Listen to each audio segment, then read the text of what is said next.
Bonjour, donc je vous présente Lionel, je suis venu à Lyon ce matin comme je vous l'ai dit sur le poste. Lionel c'est le bras armé, et regardez, hein, il est équipé. Hein. Alors, faites-vous du souci Stellantis parce qu'il y a des micros et des écouteurs. Donc voilà, Lionel Auto Lyon qui est à Lyon et en fait il va nous aider au mieux possible, qu'on ait surtout une solution à des problèmes que nous vivons au quotidien. Lionel, je vais t'écouter parler. Voilà, je vais d'abord me présenter, je m'appelle Lionel Dadan, et j'ai créé mon entreprise en 94. Je suis garagiste, réparateur auto comme toi, mécanicien auto. D'accord. Voilà, à la base. Hein. Je suis donc du métier. Dans les années 90, j'ai vendu des voitures aux constructeurs, à des constructeurs automobiles. Aussi bizarre que ça puisse paraître, j'ai aussi acheté Stellantis chez PSA. Et puis, j'exerce une activité qui est dans le sens du consommateur, c'est-à-dire je vends des voitures aux particuliers neuves sous mandat. Alors, moi je tenais quand même à te remercier par rapport à ce que tu fais, parce que je t'ai connu par rapport à ta manifestation en vache au niveau du salon. Je trouve que c'est bien, et contrairement, moi la première impression que j'ai eue, c'est que je me suis dit de suite, ça va aider Stellantis. D'abord, ça va aider les clients de Stellantis, ce que tu as fait. Et ça va aider Stellantis, et moi je l'ai vu plutôt du bon côté, c'est-à-dire j'ai pas vu forcément quelque chose qui pourrait être discriminant. Pas du tout, je trouve que c'est bien parce que des fois les constructeurs ne savent pas où ils en sont. Et ça peut être le cas de Stellantis aussi. Donc je trouve que ce que tu mets en place c'est bien. Sortir des limites de ce que l'on connaît c'est bien aussi. Moi je sors des limites moi. Jamais de la vie. Non, quand je dis limite, quand je dis limite c'est des habitudes. Tu as bien compris que la procédure classique est trop contraignante, que il faut vraiment aider pour aller au-delà de l'analyse du constructeur parce qu'il est perdu. Et je vais faire une petite parallèle parce que moi je suis issu d'une formation BMW. Dans les années 90, on a vu arriver la 524 TD. Et sur la 524 TD, on avait d'innombrables pannes parce que c'était le premier moteur diesel 6 cylindres d'un constructeur qui fonctionnait sans câble d'accélérateur. Donc il y avait une pompe à injection Bosch électronique avec une piste qui tombait en panne mais qu'on n'avait pas le droit de toucher. Il y avait des problèmes de volant moteur parce qu'il était mécanique, il y avait des problèmes de culasse qui fendaient. Et à un moment donné, le constructeur n'y arrivait pas parce que sur l'intégralité de toutes ces pannes-là, il a pu en assumer qu'une réellement techniquement, c'était le volant moteur, il l'a remplacé par un multidisque à main d'huile. Pour ce qui concerne la pompe à injection, un jour ça m'a tellement gonflé, je me suis dit bon, on va démonter la pompe et je me suis rendu compte qu'il y avait une piste qui se salissait. Alors, du point de vue de la dangerosité, je dirais de façon sécuritaire, le client, son véhicule pouvait s'arrêter en roulant. Et en démontant simplement le dessus de la pompe à injection, en nettoyant la piste, en fait, le problème était réparé. Les culasses, on était arrivé à les démonter finalement, et puis on les avait soudées, et puis on s'était rendu compte que ça fonctionnait aussi. À l'époque, on avait plus de pièces, on avait des rectifieurs, parce qu'il faut bien comprendre que le métier aussi s'est dégradé. C'est-à-dire qu'on a moins de compétences aujourd'hui, et je pense que les constructeurs en ont moins aussi. Non, c'est pas ça qui s'est passé. Je veux dire, moi j'ai un aparté par rapport à ça. C'est qu'avec le Covid, tous les bons mécanos ont été poussés vers la sortie. Tous les gros salaires en fait et maintenant malheureusement dans les concessions tu as un voire deux bons mécanos, un technicien qui se sert d'une valise et qui te dit, enfin un diagnostic qui te dit il y a ça comme panne, faut changer et ils ont mis des arpètes. Alors moi j'ai rien contre les arpètes, au contraire hein. Les mômes qui sont à l'école c'est très bien mais ils sont pas tout le temps malheureusement pour eux aussi bons qu'un mécano qualifié. Pour moi, c'est ça le problème, vraiment. Après, maintenant, qu'on me dise oui, machin, un truc, ouais, je suis d'accord avec toi, mais il faut remettre des bonnes personnes. Les gens ne veulent plus travailler, malheureusement. Dans les Alors voilà, mais on se rend compte quand même déjà à l'époque, dans les années 90, un constructeur comme BMW n'arrivait pas à faire face sur la multitude de problèmes qu'avait le 524 TD. Et finalement, c'est les artisans, c'est ceux qui ont l'habitude d'avoir les mains dans le cambouis, qui ont relevé le défi, et qui ont permis aux clients, parce que quand le moteur a changé, il a évolué en 525 TDS. Moi, j'avais des clients, c'est des taxis. Donc les mecs roulaient, ils avaient besoin de leur bagnole pour faire du business quoi. Et si tu veux, je compare le PureTech au 524 TD, si ce n'est que le PureTech il est quand même beaucoup plus simple à démonter, à remonter. C'est pas un moteur de 500 SL quoi. C'est pas un truc qui est exceptionnellement compliqué. Alors, je pense qu'il y a deux volets. Il y a le volet technique. Nous, on a commencé à démonter un PureTech et puis on a commencé à intégrer des paramètres, notamment pour ce qui concerne la température. On s'est rendu compte que les moteurs, alors, y compris les diesels, montaient trop en température. À l'époque, un Carlorsta démarrait à 86-88 degrés. On avait... Là, tu vas tout donner, il ne faut pas tout donner. Non, mais on avait des résistances qui étaient... Je dirais pas tout. Mais pas tout dire. Voilà, on avait des résistances qui permettaient... Et on avait des contacteurs, de déclencheurs, de motoventilateurs, de radiateurs qui déclenchaient plus tôt. Et je pense que sans même qu'il y ait l'idée d'une obsolescence programmée de la part du constructeur automobile, je pense que tous ces moteurs qui montent trop en température, ça pose un problème. Et ça pose des problèmes qu'on voit dans le PureTech. Quand on a démonté un PureTech, on s'est rendu compte que les jointes queue de soupape, alors je parle un peu chinois pour le profane, pour celui qui n'a pas l'habitude. Tu vas expliquer des choses qu'on peut. Mais voilà, mais on a des plastiques au niveau des soupapes, au-dessus de ce qu'on appelle les pastilles hydrauliques, ce qui a remplacé les culbuteurs. Et ce plastique-là, il est trop dur parce qu'on a démonté un moteur qui avait des problèmes, qu'on a réparé, et on a démonté un moteur qui n'en avait pas. On a été sur les deux. Parce que le problème de l'expertise, on va en revenir sur l'expertise après, l'expert, c'est un mécano sans outils. En fait, l'expert, il constate. Alors, la procédure classique, on y reviendra après, il constate, mais il ne peut pas intervenir. Il ne peut pas accompagner un constructeur à reconnaître des problèmes, ou l'aider même. Parce que le constructeur, il ne peut pas tout faire et il fait que comme il peut. Non, mais donc, puis surtout, ils ne veulent pas d'aide, surtout. Ils veulent pas d'aide parce qu'aujourd'hui. Ça fait tourner le business, on va être honnête. Ça fait tourner le business. Quand tu dis ils veulent pas d'aide. Plus tu as des voitures qui sont en panne, plus ça rentre dans les concessions, plus ça se répare, plus ils prennent de l'argent aux clients. Donc à un moment, ils veulent pas d'aide. Je suis désolé de le dire, mais c'est la vérité. C'est vrai. Alors oui, en tout cas, je pense qu'ils sont dépassés par les événements. En réalité, je pense qu'il y a un problème de compétence dans l'automobile en particulier. Et on pourra aborder d'autres sujets par la suite. Alors nous, quand on a démonté ce moteur, que ce soit un moteur qui a eu des problèmes et un moteur qui n'en a pas eu, on a constaté dans les deux cas que le vilebrequin était plutôt en bon état. Que le groupe moteur alu n'avait pas d'amorce de serrage, n'avait pas de particularité, je dirais, qui pourrait remettre en cause de changer un moteur complet. Par contre, attends, parce qu'il faut expliquer c'est quoi une amorce de serrage. Donc vous avez un piston, vous avez un cylindre, et en fait une amorce de serrage, c'est que vous avez une rayure sur le piston. Voilà, qui se reproduit sur le groupe. Et le piston, c'est ce qui sert à faire tourner c'est le système qui fait tourner le moteur. Donc ça descend, ça monte, ça descend, ça monte, ça descend, ça monte. Et si vous avez une amorce de serrage, donc votre piston il est rayé et donc ça automatiquement ça pose un problème. Après, quand vous serrez le moteur, vous cassez le moteur, ça a aussi une difficulté parce que vous cassez le moteur tout simplement une fois qu'il est serré, il est serré. Voilà.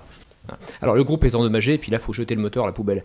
Mais ce qu'on s'est rendu compte, c'est que la segmentation, en l'occurrence, elle n'est pas bonne. La segmentation n'est pas bonne. Et alors là, on a travaillé avec une segmentation adaptable qu'on est en train de mettre à l'épreuve.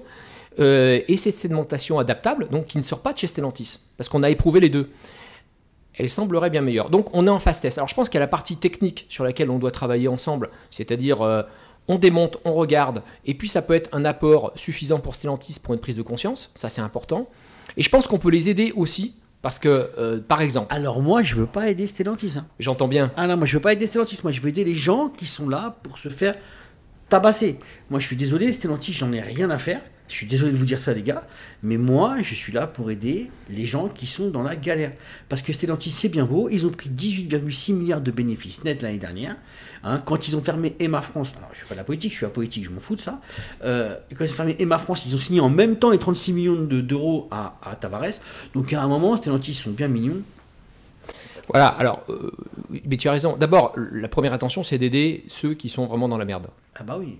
Là tu as raison. Mais de facto, on accompagne Stellantis dans une nouvelle réflexion avec des sujets peut-être qu'il n'a pas le temps d'ouvrir. Il a des ingénieurs. Non mais parce que il continue à produire. Il s'en vend encore des voitures. Le mois dernier, je crois qu'il a été vendu sur novembre sur la France 4000 Peugeot 208. Donc combien par rapport à l'année dernière?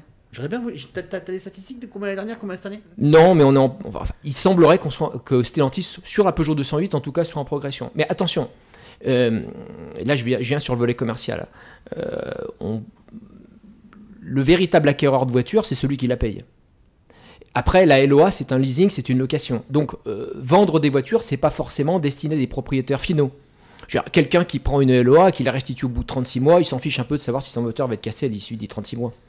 Donc, nous, on se rend compte que dans des comportements, par exemple, d'achat de clients, sur des valeurs à risque, telles que des marques allemandes, certaines marques allemandes, ou bien des moteurs à risque, dès lors que le client, le style lui plaît, il rentre dans une LOA, il n'est pas le premier acquéreur, il sait que s'il y a le moindre problème 36 mois après, il la redonne au constructeur. Le danger, c'est la deuxième main et la troisième main. C'est pas de facto la vente, par exemple, par rapport à ces plus de 4000 Peugeot 208 qui ont été vendus le mois dernier. Alors, je pense que premièrement, accompagner les clients pour avoir des réponses sur ce qui se passe dans leur moteur et les possibilités qu'il y aurait éventuellement à le réparer ou pas, en tout cas à aller au-delà de l'expertise, c'est-à-dire que l'expert, encore une fois, c'est un mécano sans outils, c'est quelqu'un qui ne peut pas apporter les solutions pour commencer à démonter, commencer à réfléchir comme toi et moi on peut le faire. Et puis après, toujours accompagner les clients, mais tu verras que quand on accompagne le client, on accompagne aussi de façon bienveillante le constructeur. Je comprends l'idée. Non mais, je comprends. Je peux pas être bienveillant, moi je suis désolé. Non, mais, je peux pas être bienveillant. Je vais te dire ça. Tu vois, il y a un truc, on va pas être d'accord sur un point, c'est que je ne peux pas être bienveillant avec Stellantis, puisqu'ils ont les sous pour payer des ingénieurs qui sont calés. Ils ne le font pas, ils bottent en touche tout le temps, donc il y a un moment, il n'y a pas de bienveillance. Il y a bienveillance si la personne fait un effort envers les clients. Ils ont fait un rappel sur 220 000 voitures, sur les chaînes d'arbre à câble, ils en ont repéré 3 000 ou 5 000, et 15 jours après, ils ont arrêté. Ils ont botté en touche. Donc les effets de manche à Stellantis, et tous les journaux spécialisés, ah oui, ils vont faire ça, ah oui, ils vont faire ça, ah oui, ils vont faire ça, et puis à la finale, on passe à la trappe. C'est nous les clients finaux, tu vois, c'est les clients finaux qui se font impacter. Parce qu'à la finale, il n'y a pas de solution. Donc, je vois que tu es bienveillant. Tant mieux, franchement, tu as raison. Parce que c'est important aussi que toi, tu canalises les histoires. Là, moi, ce qui est important pour moi, c'est de dire aux gens, voilà, il y a une solution par rapport à la communauté européenne. La Commission européenne, pardon, avec le BUC, j'aimerais bien qu'on rentre plutôt dans ce sujet-là. Alors, voilà, alors, sur le sujet de d'abord, réaliser une alerte auprès de Signal Conso, ça permet de restituer à la DGCCRF un numéro de série, une situation, et si la DGCCRF fait bien le boulot derrière, ce que j'imagine qu'elle risque de faire, elle va pouvoir acter un certain nombre de nouveaux numéros de série. C'est-à-dire concrètement, cette disposition d'aller sur Signal Conso, ça permet d'avoir une réponse sur le comportement du concessionnaire en charge de la réparation. D'accord. Ça, c'est hyper important. C'est très important. Voilà. Et ça permet aussi à ce que le constructeur prenne conscience d'éventuels numéros de série de chaînes produites qui auraient des problèmes. Donc, c'est-à-dire qu'à l'occasion d'un signal sur un numéro de série donné, la DGCCRF pourrait découvrir que d'autres véhicules sont impactés et pourrait solliciter de la part du constructeur d'autres numéros de série qui feraient l'occasion de rappel pour d'autres clients qui sont peut-être même pas encore en panne. Donc, mais ça ne serait pas que sur les chaînes de la L5 HD, hein, même sur les de PureTech. Parce que sur toutes les difficultés qui occasionnent une immobilisation, une panne moteur, des réponses en attente, que le client... Les airbags voilà. Un véhicule de prêt que vous n'avez pas, alors que vous l'avez dans votre garantie et que c'est stipulé que vous devriez avoir un véhicule de prêt. Tout ça, en vérité, c'est une fraude à quelque chose. Voilà. Alors, fraude, en tout cas, il y a une omission, oui, j'entends, mais il y a une omission, peut-être une omission qui est dépendante d'un contrat, etc. Et ça, c'est super important. Le signalement des DGCCRF, par le biais de Signal Conso, c'est un conseil que tu as donné qui est super bien. Parce que ça permet effectivement de lister et que la DGCCRF soit au courant. Et surtout, pour le reste, nous qui... on est des observateurs, on est des mécaniciens, on est du métier. C'est-à-dire que nous, en tant que professionnels de l'automobile, on a un devoir de conseil, on a un devoir de signalement, on a un devoir de résultat, et on ne peut pas nous taxer demain de donner le bon ou le mauvais conseil dès lors qu'on a réuni un certain nombre d'éléments. Et je pense que obtenir de la part des clients les signalements qui ont été réalisés, et dans une seconde et une troisième intention, écrire au BOC, qui est l'association de défense des consommateurs en Europe, c'est-à-dire signaler au BOC que X signalements ont été réalisés, pour que lui se saisisse d'une affaire pour accompagner dans le cadre de transactions rapides. C'est le plus important. Parce que rapide. Après j'ai plus de résultats qu'un avocat. Hein. Alors, moi je vais te dire, sur d'autres sujets, par exemple, le sujet de la norme Euro 7. Alors, moi j'ai écrit à la Commission européenne sur mars 2023. C'est assez rapide. Hein. Alors, comme tu peux le voir, c'est le secrétaire de von der Leyen qui m'a répondu, etc., etc. Je lui ai demandé deux sujets. Un, la norme Euro 7 à venir, qui va changer beaucoup de choses au niveau des moteurs. Et j'avais un sujet qui m'intéressait, c'était l'étude d'impact des augmentations de prix sorties de Covid. Bon. J'ai demandé une étude d'impact, et comme tu peux le voir, la Commission répond que sur l'impact qu'on leur a remis, l'étude qu'ils ont réalisée, il n'y aurait que 90 à 150 euros d'augmentation sur le prix des voitures neuves, ce qui est risible, parce que toi et moi, on sait très bien que Alors, mais pas que moi, tout le monde sait non, que mais, c'est pas 90. non, mais ce qu'il y a d'intéressant, c'est que le courrier en référence, hein, tu vois, Commission européenne, hein, D'accord. ils me répondent. Ils me répondent avec, encore une fois, bienveillance. On me remet des chiffres, moi je les corrèle, je leur réponds, et ça engage un dialogue avec une institution qui a peu de moyens d'investigation sur des premiers signalements en réalité.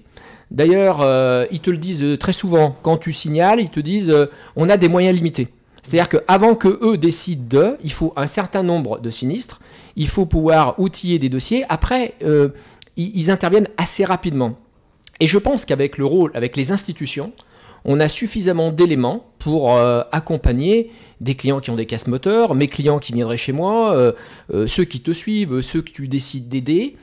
Première intention, DGCCRF signal conso. Ça, je crois que c'était primordial. Non, ça, c'est ce que je disais. J'ai pas arrêté d'en parler. Donc voilà, ça c'est primordial parce que ça permet surtout horodater tout ce qui était dit, tout ce qui était écrit, les photos, les immobilisations, la date et l'heure précise. Il faut horodater tout ça, à faire un texte qui soit complet, coordonné, ordonné, propre.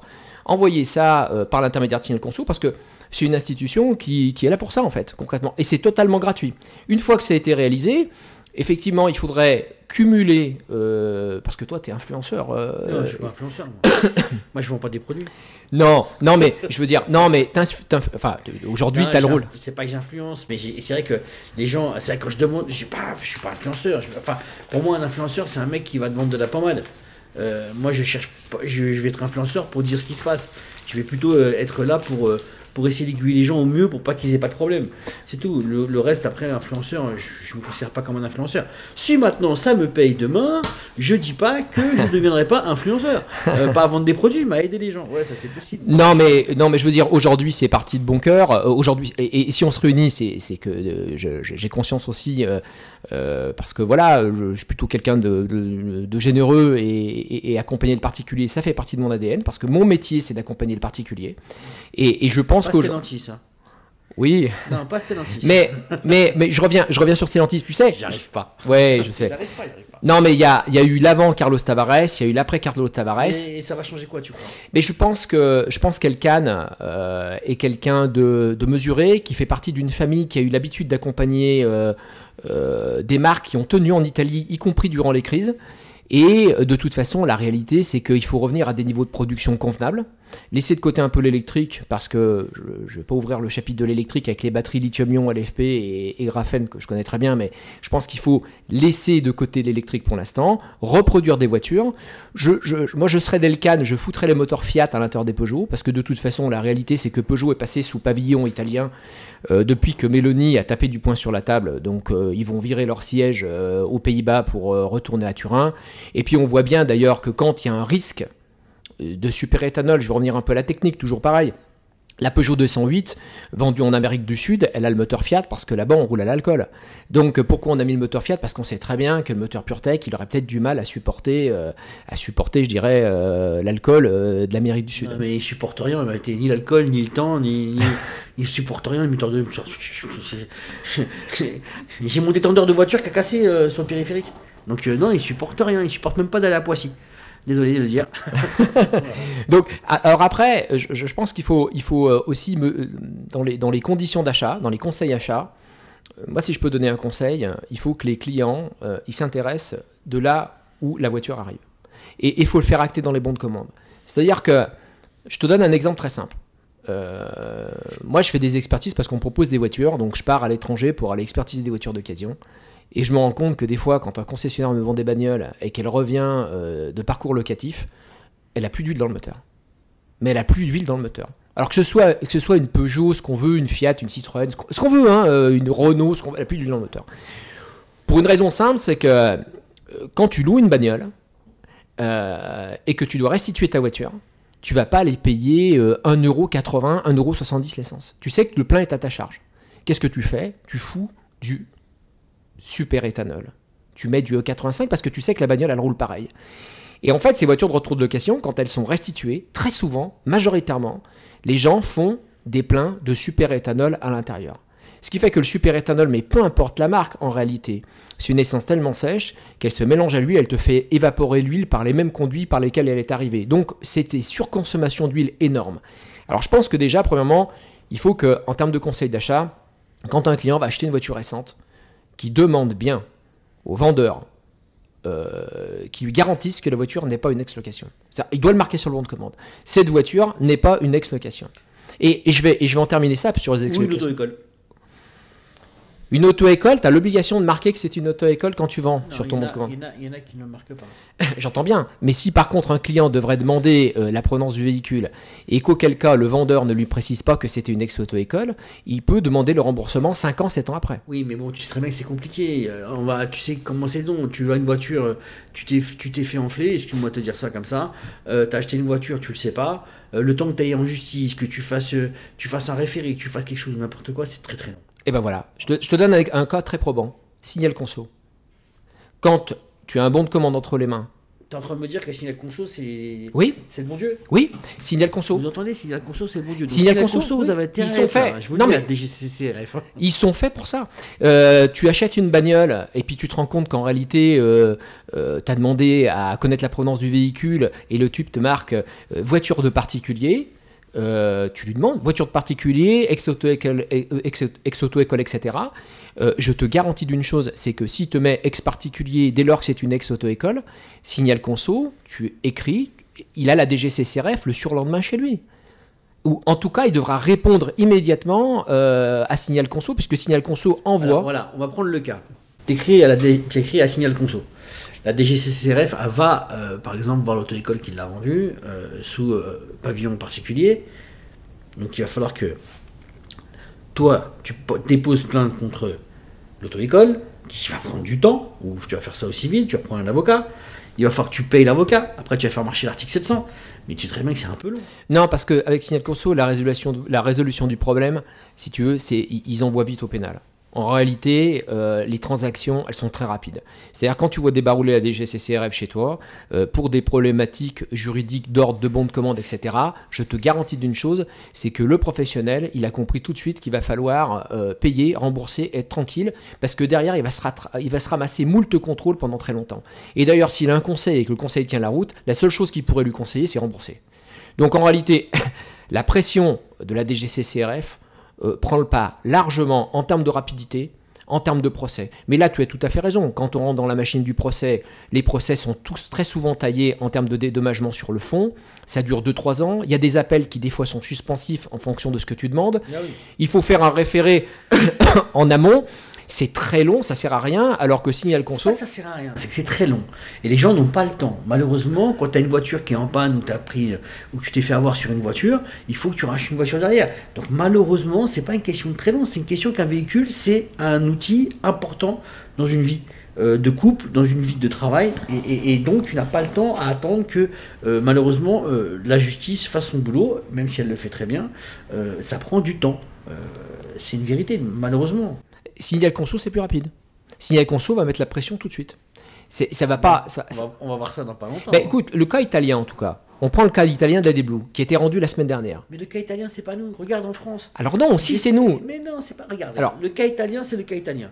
Regarde, on va prendre le cas. On va prendre mon cas à moi. J'ai fait 2 pétitions, une pour l'Assemblée nationale, une pour le Sénat. J'ai écrit à M. Macron à l'Élysée. Assemblée nationale, rien, pas de réponse, pas de son, pas d'image. Sénat, pas de son, pas d'image. Quand je parle de Stellantis, pas de son, pas d'image. On va attendre l'Élysée. Au PDK, j'écrirai à Brigitte. Ah, s'il faut que j'écrive à Brigitte, j'écrirai à Brigitte. Mais il y a un moment, c'est pas vrai. En France, c'est beaucoup plus compliqué avec Stellantis. C'est une vérité. Alors, c'est vrai que l'absence de réponse de la part, je dirais, des députés, bon, vous savez, voilà, moi je rentre pas dans les débats politiques. Non, mais ça, c'est pas un débat politique. En revanche, ouais, mais en revanche, je te donne un exemple. Moi, ta situation d'auto-école, je la vois différemment, je dirais. Tu fais un business où tu es leader dans ton business. Mais imagine-toi demain, tu te retrouverais avec des concurrents. Véritable. Ça ne dérange pas. Non, mais c'est pas ça. Ornicar, ils ont essayé de le faire, ils y ont pas réussi. Non, mais c'est pas ça. Ça ne dérange pas. Non, mais c'est pas ça. C'est pas là où je veux en venir. Tu te retrouves avec des concurrents qui peuvent être. Qui ont acheté chez Toyota, qui ont acheté chez Renault. D'accord ? Eux, ils te piquent des marchés parce qu'en fait, tu as un produit qui n'arrête pas de tomber en panne. Non, parce que moi, Non mais je te donne un exemple. Je n'ai pas le bon exemple. Je vais t'expliquer pourquoi je n'ai pas le bon exemple pour te couper. Moi, tu tombes en panne avec la voiture, je te change ta voiture dans les 6 heures. Donc moi, je ne suis pas le bon exemple. Non mais dans tout ce que tu fais, alors je vais te le tailler différemment. Ouais, parce que je suis pas le bon exemple. Je te le taille différemment. Tu prends plus sur ta personne. Tu négliges pas ta vie privée au détriment de ton entreprise. D'accord ? Demain, tu te dis, voilà, moi, ma boîte, je fais comme Tavares, je fais comme tout le monde, je travaille tant d'heures, comme les industriels, et je décide le week-end de profiter de ma famille, ce qui n'est pas un luxe, merde. On est des chefs d'entreprise, on a quand même le droit de profiter de nos familles le week-end. Et tu te rends compte que la semaine, si tu débordes pas sur tes horaires, si tu débordes pas à aller parcourir toute la France comme tu le fais, et si tu t'épuises pas au boulot, tu n'arrives pas à t'en sortir, et à côté, tu as un mec qui a acheté des Toyota et des Renault, et lui, tous les week-ends, alors oui, là, maintenant, il part ce week-end à la montagne, il a amené ses gamins, tu vois, et toi, tu te fais chier à aller chercher des bagnoles à droite à gauche. Et bien, ton dossier, c'est un dossier de l'autorité de la concurrence. C'est-à-dire que ça sert à rien, en fait, dans ton cas, selon moi, d'aller écrire au ministre, ce qu'on veut, ça sert à rien, en fait. Tu as l'équivalent de l'ARCOM, ça s'appelle l'autorité de la concurrence en France.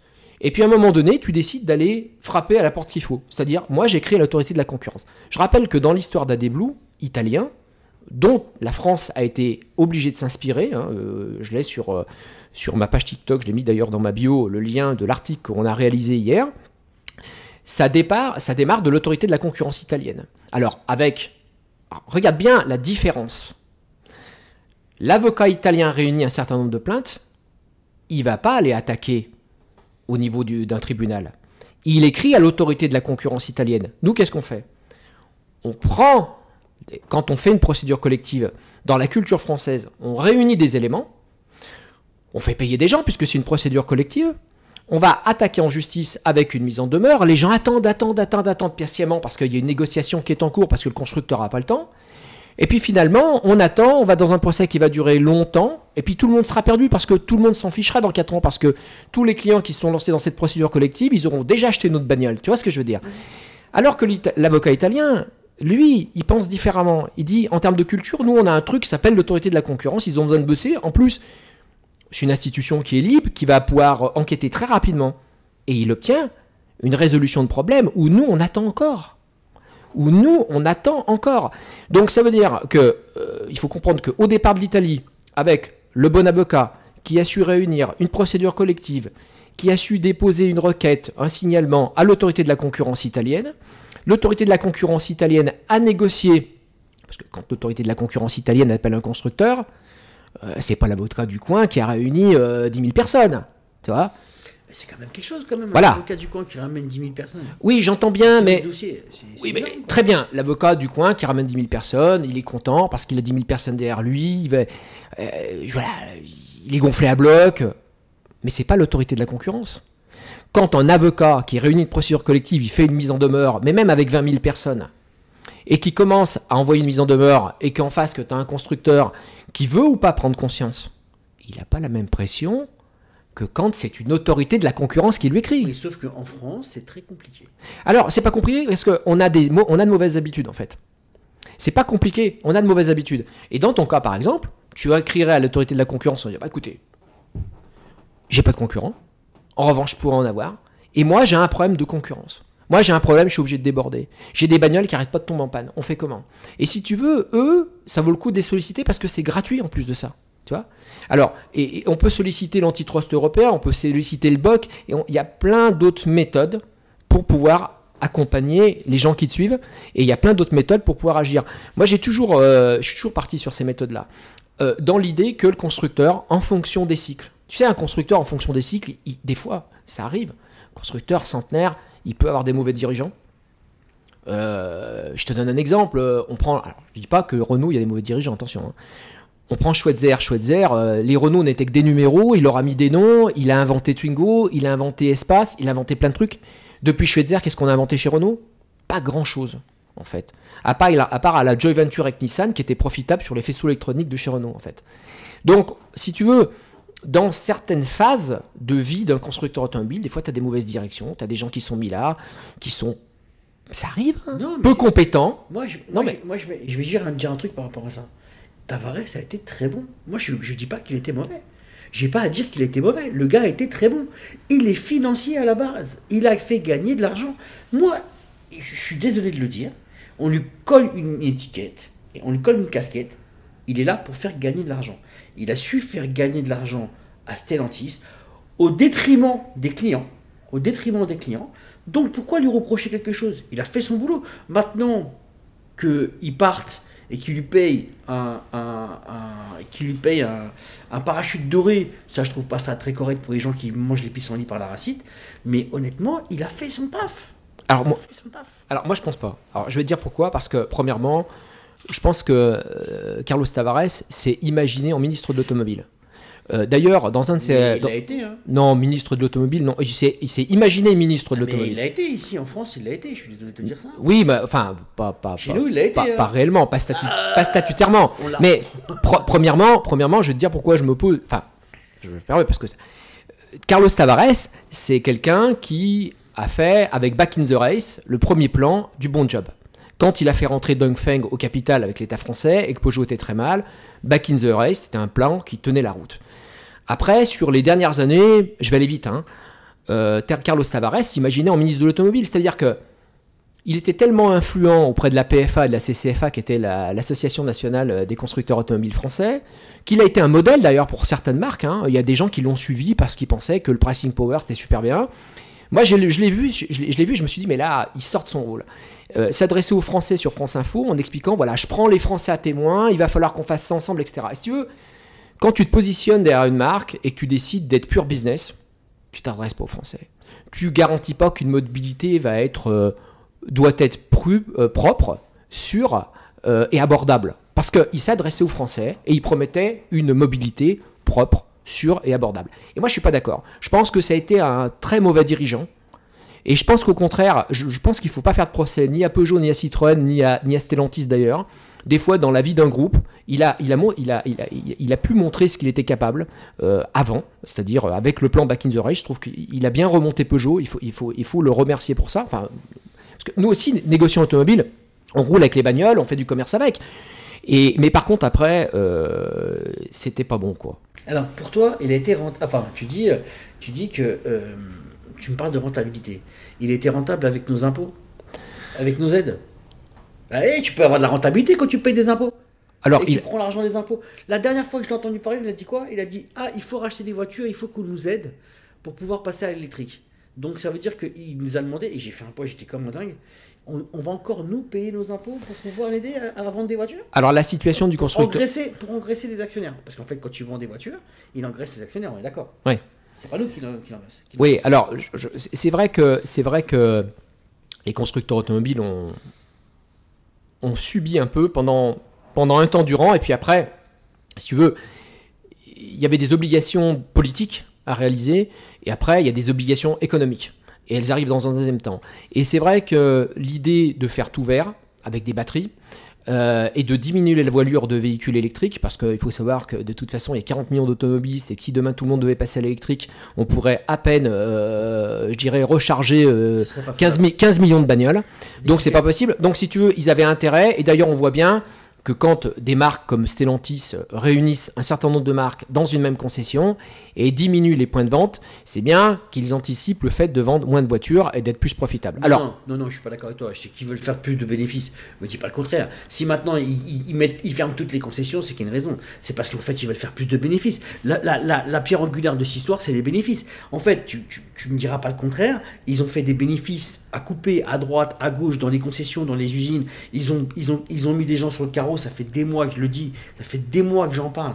Moi, ça me met hors de moi que maintenant on se réveille et qu'on dit ah oui, mais ils vont fermer Poissy, ils vont fermer ceci, ils vont fermer cela. Ça fait des mois qu'on est au courant. C'est dans les tubes depuis des mois. Et qu'est-ce qui va aider qui? C'est l'État qui va demander, et je suis désolé de le dire, c'est l'État qui va demander de l'aide aux gens qui payent les impôts pour pouvoir aider ces pauvres gens.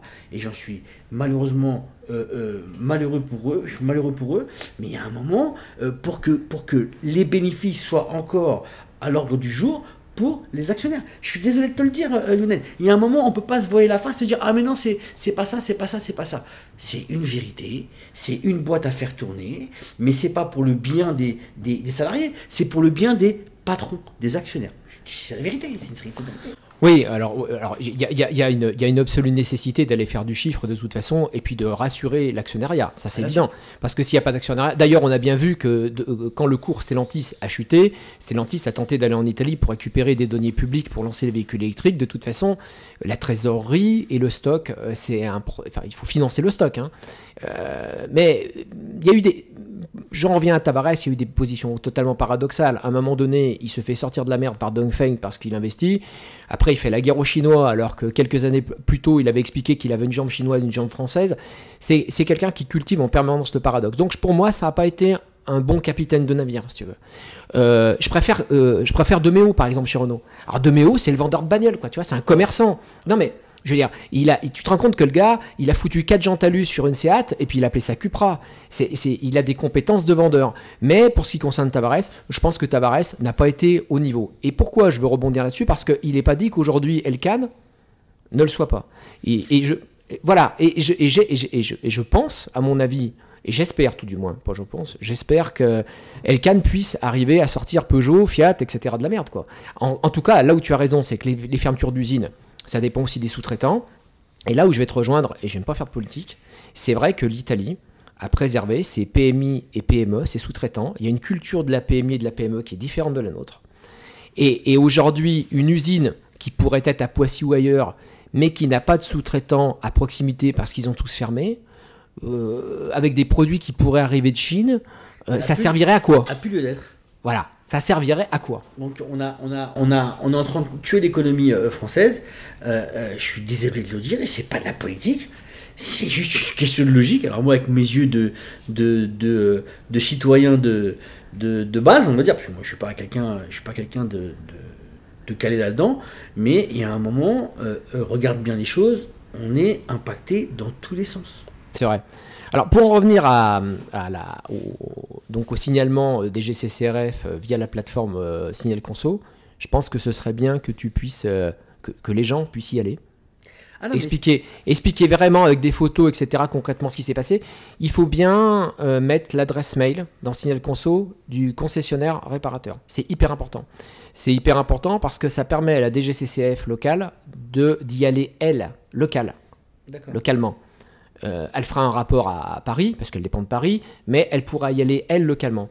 Après, ce qui serait bien aussi, c'est qu'au titre de ce que toi tu réalises, qui est super bien, c'est que tu puisses récupérer, avec l'accord du signal, donc de celui qui a un problème avec sa voiture, le signalement, les cumuler, et là, effectivement, écrire, quand tu as un certain nombre de signalements, beaucoup de signalements, écrire au BOC, mais pas qu'au BOC, à la Commission européenne, comme moi j'ai l'occasion de le faire de nombreuses reprises pour demander des explications, ils répondent, et rester en contact, aller les voir, pourquoi pas, solliciter de la part du bureau de Van der Leyen ou de l'antitrust européen de nous recevoir pour plusieurs problèmes.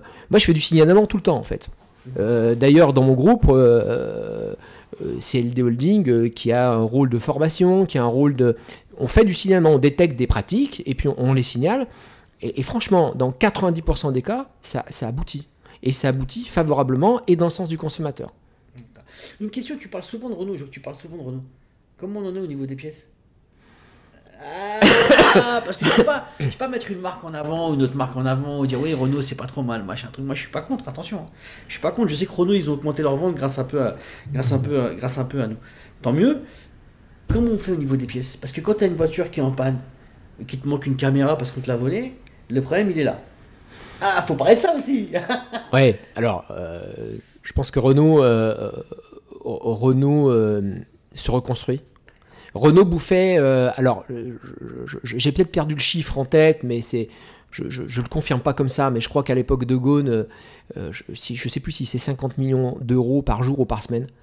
De Meo a fait un bon boulot, a bien remonté. La boîte, ils ont moins produit, ils ont augmenté leur prix, ils ont intérêt à descendre leur prix, parce que l'enjeu de Renault, aujourd'hui, je pense que c'est lié aux pièces détachées, c'est de reproduire. Il va falloir reproduire, parce que de toute façon, on voit bien que la production de voitures, la faible production de voitures aliène totalement en réalité les emplois. Et là, il y a une prise de conscience tardive par la Commission européenne et par les États, qui sont des États qui fabriquent, à se dire « Ah merde, on a voulu faire du tout vert, on a voulu diminuer la voilure, Mais derrière, il y a de la casse. Est-ce qu'on va être capable d'assumer? C'est ça le truc. Ils n'assument pas chez Renault. Mais tu regardes bien. En Italie, de 2020 à 2023, 2024, y compris le gouvernement en place, ils n'ont jamais tendu l'oreille à ce que l'Italien, il achetait sa bagnole, non pas par rapport à l'étude d'impact 120 € de plus depuis la sortie du Covid, mais quasiment 2000 ou 3000 € de plus. Ils s'en sont pas occupés. En revanche, la cassa integrazione, c'est-à-dire quand il y a du chômage technique dans les usines italiennes et que ça coûte à l'État italien, et qu'en plus de ça, Tavares dit qu'il faut nous aider pour les voitures électriques, si tu veux, tu as le gouvernement qui fait une audition au niveau du ministère et disent « mais là, il y en a marre, il faut arrêter ». Donc, si tu veux, on voit bien que l'emploi, le fait qu'il y ait du chômage technique et tout ça, aujourd'hui, les États ne veulent plus assumer. Ils ne veulent plus assumer. Donc, les constructeurs vont se retrouver à devoir produire massivement. Pas un peu, il va falloir reproduire comme avant. Pour reproduire comme avant, il va falloir faire du prix.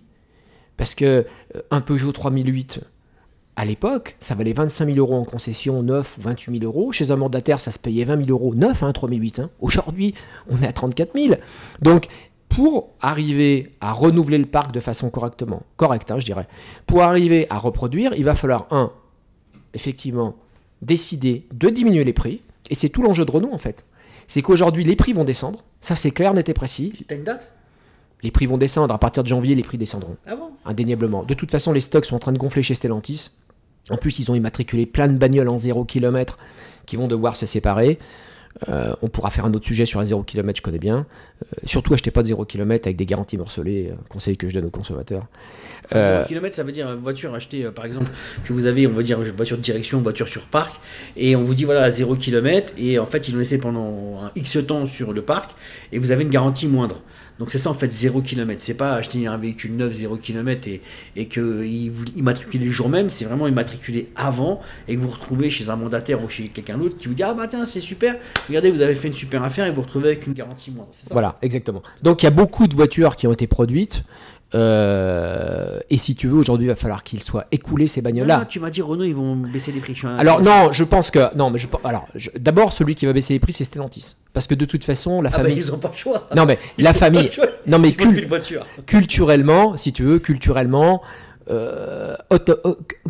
et automatiquement, Agnelli va devoir descendre ses prix pour rendre le produit, pour assumer la sortie de la production. Parce qu'il va falloir produire, il va falloir garder les emplois, et donc il va falloir. Et ils vont être obligés de descendre les prix, ils peuvent pas faire autre. Donc Renault va sortir, va descendre ses prix. Garder les emplois en Italie ou en France? Alors, premièrement, il y a la promesse qui a été faite en Italie, puisque le siège, pour moi, les productions italiennes ne seront pas touchées, ils vont reproduire à fond. Et nous l'idée, alors, moi je pense qu'on va passer à travers. En Italie, ils vont devoir reproduire 1 million de bagnoles. À travers, ça veut dire que nous, on va être impactés. On va être impactés, sauf à ce que Renault, sous pression... on parle de Stellantis. On ne parle pas de Renault, Je pense que le niveau de production Stellantis va fortement diminuer en France. C'est mon avis, attention. Là, c'est je fais Madame Irba. Non, je pose la question, c'est intéressant. Mais ça fait des mois qu'ils en parlent. Voilà, je pense que le niveau de production de Stellantis va être fortement impacté. Je pense que John Elkann, c'est peut-être pas trop comment faut le dire, mais récemment, il a expliqué qu'il n'y aura pas de licenciement, ou etc. Ou je ne sais pas comment il va se débrouiller. En tout cas, il ne pourra pas assumer 1 million d'unités en Italie, plus ce qu'il doit réaliser en France, c'est pas possible. Je pense que c'est du domaine de l'impossible. Tout le monde va reproduire, les Allemands vont devoir reproduire parce que Scholz s'est levé un matin et il a compris que sans la production de bagnoles, c'est bien beau d'avoir des idées vertes, mais ça ne marchera pas. Qu'il va se retrouver avec plein de salariés à la tuile et puis des consommateurs qui commencent à gueuler, donc les Allemands vont reproduire. Et quand les Allemands reproduisent, quand VAG décide de reproduire, quand Stellantis, Peugeot aujourd'hui c'est italien, faut être clair, va reproduire, il va nous rester un constructeur en France qui va être Renault Dacia, à moins d'imaginer qu'il va transformer une Renault en Bentley, il va être obligé de reproduire. Et pour reproduire et pour sortir ses bagnoles, il va être... Qu'est-ce que tu veux dire par reproduire ?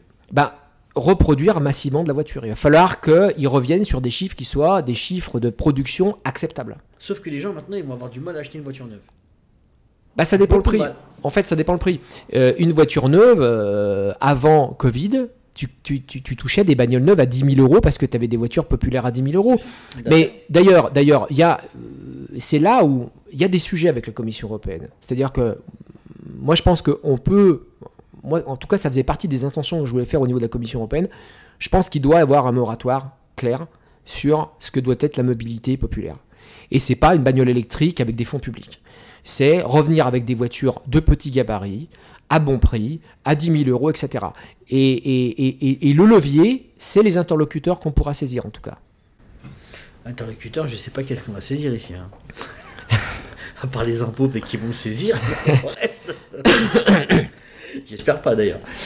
Donc non, voilà, après c'est intéressant, mais voilà, après toute marque, toutes les marques confondues, Volkswagen, Renault, Peugeot, je vais pas vendre de japonais parce que j'ai pas envie de vendre de japonais, je vais pas dire que c'est mieux, puisque j'ai un Proas avec un moteur d'un 1.5 VHDI. Et oui, j'ai acheté un Toyota Proas, je suis le roi des cons, on va pas faire autrement, hein. Mais voilà, après, tu vois, chez Volkswagen, par exemple, tu me parles de Volkswagen, les embrayages de Volkswagen, ils se bouffent à une vitesse inimaginable, et pas que dans le monde de l'auto-école, même dans le monde normal, et ça vaut extrêmement cher. Ouais, alors c'est pareil, tant qu'on n'a pas écrit au constructeur pour expliquer que, tant qu'on n'a pas fait remonter, encore une fois, c'est... Ils m'ont vu déguisé chez Volkswagen quand même. Ouais, j'exonère pas le constructeur, mais le concessionnaire. Tu sais, le concessionnaire, il a un contrat sélectif où il a un certain nombre de contraintes. Il réagit pas comme nous. Et le mec, si tu veux, il est là, il doit financer son parc. On lui oblige le moindre étendard, etc. Je te donne un exemple, mais très concret, du ridicule de là où on en est. Moi, j'entends de part et là reconditionnement. Le reconditionnement, c'est un vrai sujet de la DGCCRF. C'est un vrai sujet de l'autorité de la concurrence. Parce que dans l'automobile, il y a des gens qui prétendent au reconditionnement, ils ne reconditionnent rien. Et ça carré. Alors, autant ceux qui reconditionnent des portables, eh ben, tu te rends compte que les institutions s'en occupent. Attendez, reconditionner, ça veut dire comme ça, comme ça, comme ça. Et là, on sent qu'il y a une patate chaude, il y a des remises en question. Le reconditionnement de voitures, qu'est-ce que c'est? Mais qu'est-ce qu'on a inventé? Rien. On a inventé de foutre dans une usine 800 salariés pour les reconditionner 8000 voitures à l'année. C'est ça, mais n'importe quel garage, reconditionner une voiture, qu'est-ce qu'ils font les types? Ils rentrent une bagnole, ils peignent les éléments qu'ils doivent peindre, ils font une révision, ils remplacent des plaquettes de frein et des disques, et c'est ça du reconditionnement. Alors tiens, je vais te poser une question par rapport au reconditionnement. Quand on fait un échange standard de moteur, on te fait un échange sur un moteur qui a été cassé, donc a été reconditionné. Et très souvent, ce que j'entends, moi par rapport aux gens qui m'appellent, c'est que le moteur qu'ils ont, ils bouffent de l'huile dès le début, sur une 1 litre de PureTech. Parce qu'il a dû être mal reconditionné. C'est une vérité, ça. Oui. C'est pas un truc que j'invente. Mais alors, je reviens sur BMW. Tu demandais un moteur en échange standard 524 TD parce que la culasse fendait. Tu roulais pendant 10 000 bornes, la culasse refondait. Parce que l'échange standard ne règle pas le problème, je dirais, des pièces qui pourraient être de piètre qualité. Si tu refais le même moteur avec les mêmes pièces, je te donne un exemple, la segmentation par exemple. Nous, on estime, pour l'instant, de ce qu'on a vu, que la segmentation n'est pas bonne. Et pour l'instant toujours, on estime que sur les interventions qu'on a réalisées avec des segments qui sont adaptables, c'est mieux. Donc si tu refais un moteur qui est à l'identique des pièces de celui qui déconnait déjà, bah, il déconnera aussi, quoi. C'est pareil. Voilà, ce sera exactement pareil. Donc l'échange standard, mais là encore une fois, c'est une prise de conscience. Et j'en reviens à un constructeur comme BMW, sur plusieurs problèmes à l'époque. Il est intervenu sur le volant bimasse, il l'a remplacé, il était mécanique, il l'a foutu hydraulique, mais sur les problèmes de culasse, il n'est pas intervenu dessus, si tu veux.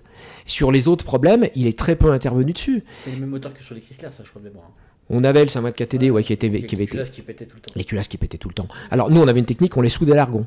D'accord. On avait un rectifieur. Souder à l'argon, ça veut dire souder pour l'aluminium, par exemple. Pour l'aluminium, on Voilà. soudait, on avait un point de renfort qui était réalisé, on remontait la culasse et ça tenait. Ça tenait. Mais tu vois, regarde, quand tu achetais un Chrysler, tu avais un moteur de BM et la culasse, elle pétait. Les culasses, elles pétaient. Oui. Et c'est le même système, en fait. Le problème qu'on a, c'est que quand tu vas acheter une voiture, par exemple, sur drapeau, on va dire BMW, et que tu te retrouves on va prendre le cas de Toyota, de mon Proas. Moi, j'ai acheté le Proas, j'ai pas percuté que c'était un moteur Peugeot, j'ai pas vérifié. Et je me suis retrouvé avec un moteur Peugeot. Et là, je sais que le moteur, il va péter. Mais Malheureusement, le moteur, il va péter, tu vois, je le sais. Mais après, c'est comme ça, tu peux pas faire autrement. Donc voilà, je pense que les moteurs, que des moteurs aient des problèmes. Après, il y a l'usage aussi. Hein. Un moteur, c'est pas fait pour rajeunir. Hein. C'est un peu comme nous, hein, quand on prend de l'âge. Hein. Donc, il y a une durée de vie quand même. Ouais, Il y a une durée de vie. il y a une durée de vie. Là, les moteurs, ils tombent en panne les uns derrière les autres à 60 000 bornes. Hein. Ouais. Non, mais je parle pas du PureTech. Non, mais même en AE5 Blue HD. Hein. Oui, oui. Là, moi, ce que j'entends, c'est que tu entends des gens, ils te disent, bon, voilà, moi, j'ai à 60 000, j'ai changé mon moulin en AE5 Blue HD. La D-Blue, on n'en parle même pas. L'URI, on n'en parle même pas, parce que c'est rien d'en parler. Bon, là, ils ont trouvé une solution, apparemment. Donc, les gens vont être remboursés. Les gens vont être remboursés sur l'Europe. Et moi, je suis comme Saint Thomas. Je ne crois que ce que je vois. Non, ça suivra. Ça suivra. Ouais, je pense qu'en France, ça suivra. Non, d'abord UFC que choisir. Comme ils font les garanties maintenant, là. Non, mais UFC que choisir a fait le job en signalant à la DGCCRF un certain nombre de cas. La DGCCRF a été plus lente que l'Italie. D'abord, c'était pas les mêmes services puisque l'Italie avait sollicité l'autorité de la concurrence et de facto, l'autorité de la concurrence italienne est remontée en Europe et de l'Europe s'est descendue en France. Donc non, les gens sont dédommagés de la même façon qu'en Italie. Mais c'est quand même, et ça c'est important, c'est une décision italienne qu'on subit favorablement, heureusement. Mais ça veut dire qu'il y a quand même de gros problèmes institutionnels chez nous. Je dirais. Non. Non. Si. Non. Si. Après, alors attention, je me mets du côté de la DGCCRF et puis des institutions. On va pas les énerver maintenant. On va pas les énerver maintenant. Non, mais la DGCCRF, on les aime bien. Ils vont recevoir plein de trucs de nous, enfin pas de nous, pas spécialement de nous, mais des gens qui ont des problèmes. On va essayer d'aller dans le même sens qu'eux. Donc non, à leur dépend. Très franchement, aujourd'hui, ils les ont pas les plaintes. En Italie, ils les avaient. L'avocat, non mais je reviens simplement sur l'avocat italien, il décide pas d'aller en justice avec AD-Blue, il décide de prévenir l'autorité de la concurrence. Alors il y a des gens, moi j'ai des gens qui m'ont répondu, qui m'ont dit moi je l'ai déjà fait, et j'ai pas eu de nouveauté. Ils se sont arrangés avec la concession, j'ai pas de retour. Je peux te montrer si tu veux. Non, je pense pas.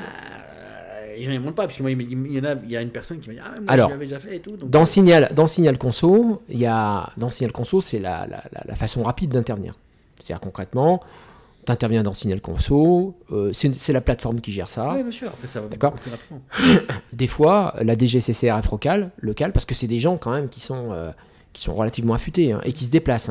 Ils sont bosseurs. Et si tu veux, quand ils n'ont pas répondu sur Signal Conso, il faut que les clients se déplacent dans leur DGCCRF local. C'est-à-dire, ils vont les voir. Et voilà, moi, j'ai fait ça comme signalement, j'ai pas eu de réponse. Le concessionnaire s'est arrangé. En tout cas, j'ai pas eu la réponse que j'attendais favorable pour moi. Et je viens devant vous et vous demander ce qu'il en est exactement. Ah, moi j'ai mieux que ça encore.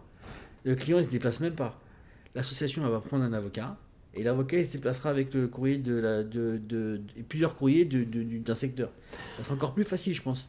Localement, c'est bien. Non, mais pour gérer le problème rapidement. Tu montes une association et tu décides de prendre... D'abord, une association n'a pas besoin d'un avocat pour aller faire du signalement. En réalité, ça ne sert à rien de payer un avocat.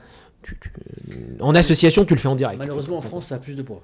Non, parce que... Non, mais ils s'en foutent. Non, mais je veux dire, aujourd'hui, très franchement, pour faire du signalement, il n'y a pas besoin d'un avocat, ça ne sert à rien. Non, une fois que le signalement est fait, en fait. Parce qu'une fois que tu n'as pas besoin d'un avocat pour faire un signalement. Je suis d'accord avec toi.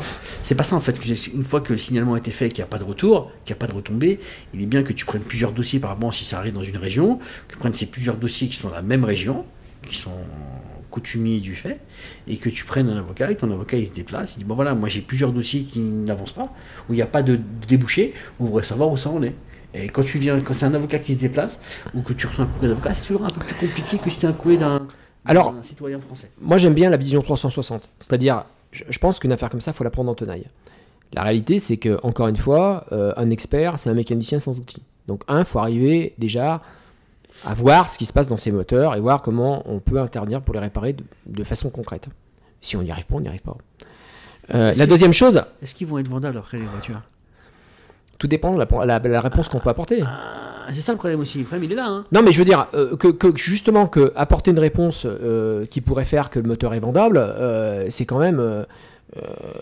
ça change tout pour les clients qui ont un véhicule dont la valeur est remise en cause parce que justement il n'y a pas de solution. Parce qu'aujourd'hui, le type qui a un PureTech qui essaye de le vendre, il n'arrive pas à le vendre parce que de toute façon, il a été voir un avocat ou son conseiller juridique ou il a été voir un avocat en procédure collective, il a fait partie d'un truc, sa voiture, s'il veut la vendre, il ne peut pas la vendre. S'il la vend avec un vice caché, Ses pieds. Parce que voilà, l'arrêt de la Cour de cassation est clair, c'est-à-dire que le 1641 qui concerne la vis cachée, ça concerne aussi bien un particulier qu'un professionnel qui vend une bagnole. Hein. Donc, si tu veux, le type, il se retrouve coincé, il n'a pas de solution, parce qu'en fait, tout est bloqué au niveau judiciaire.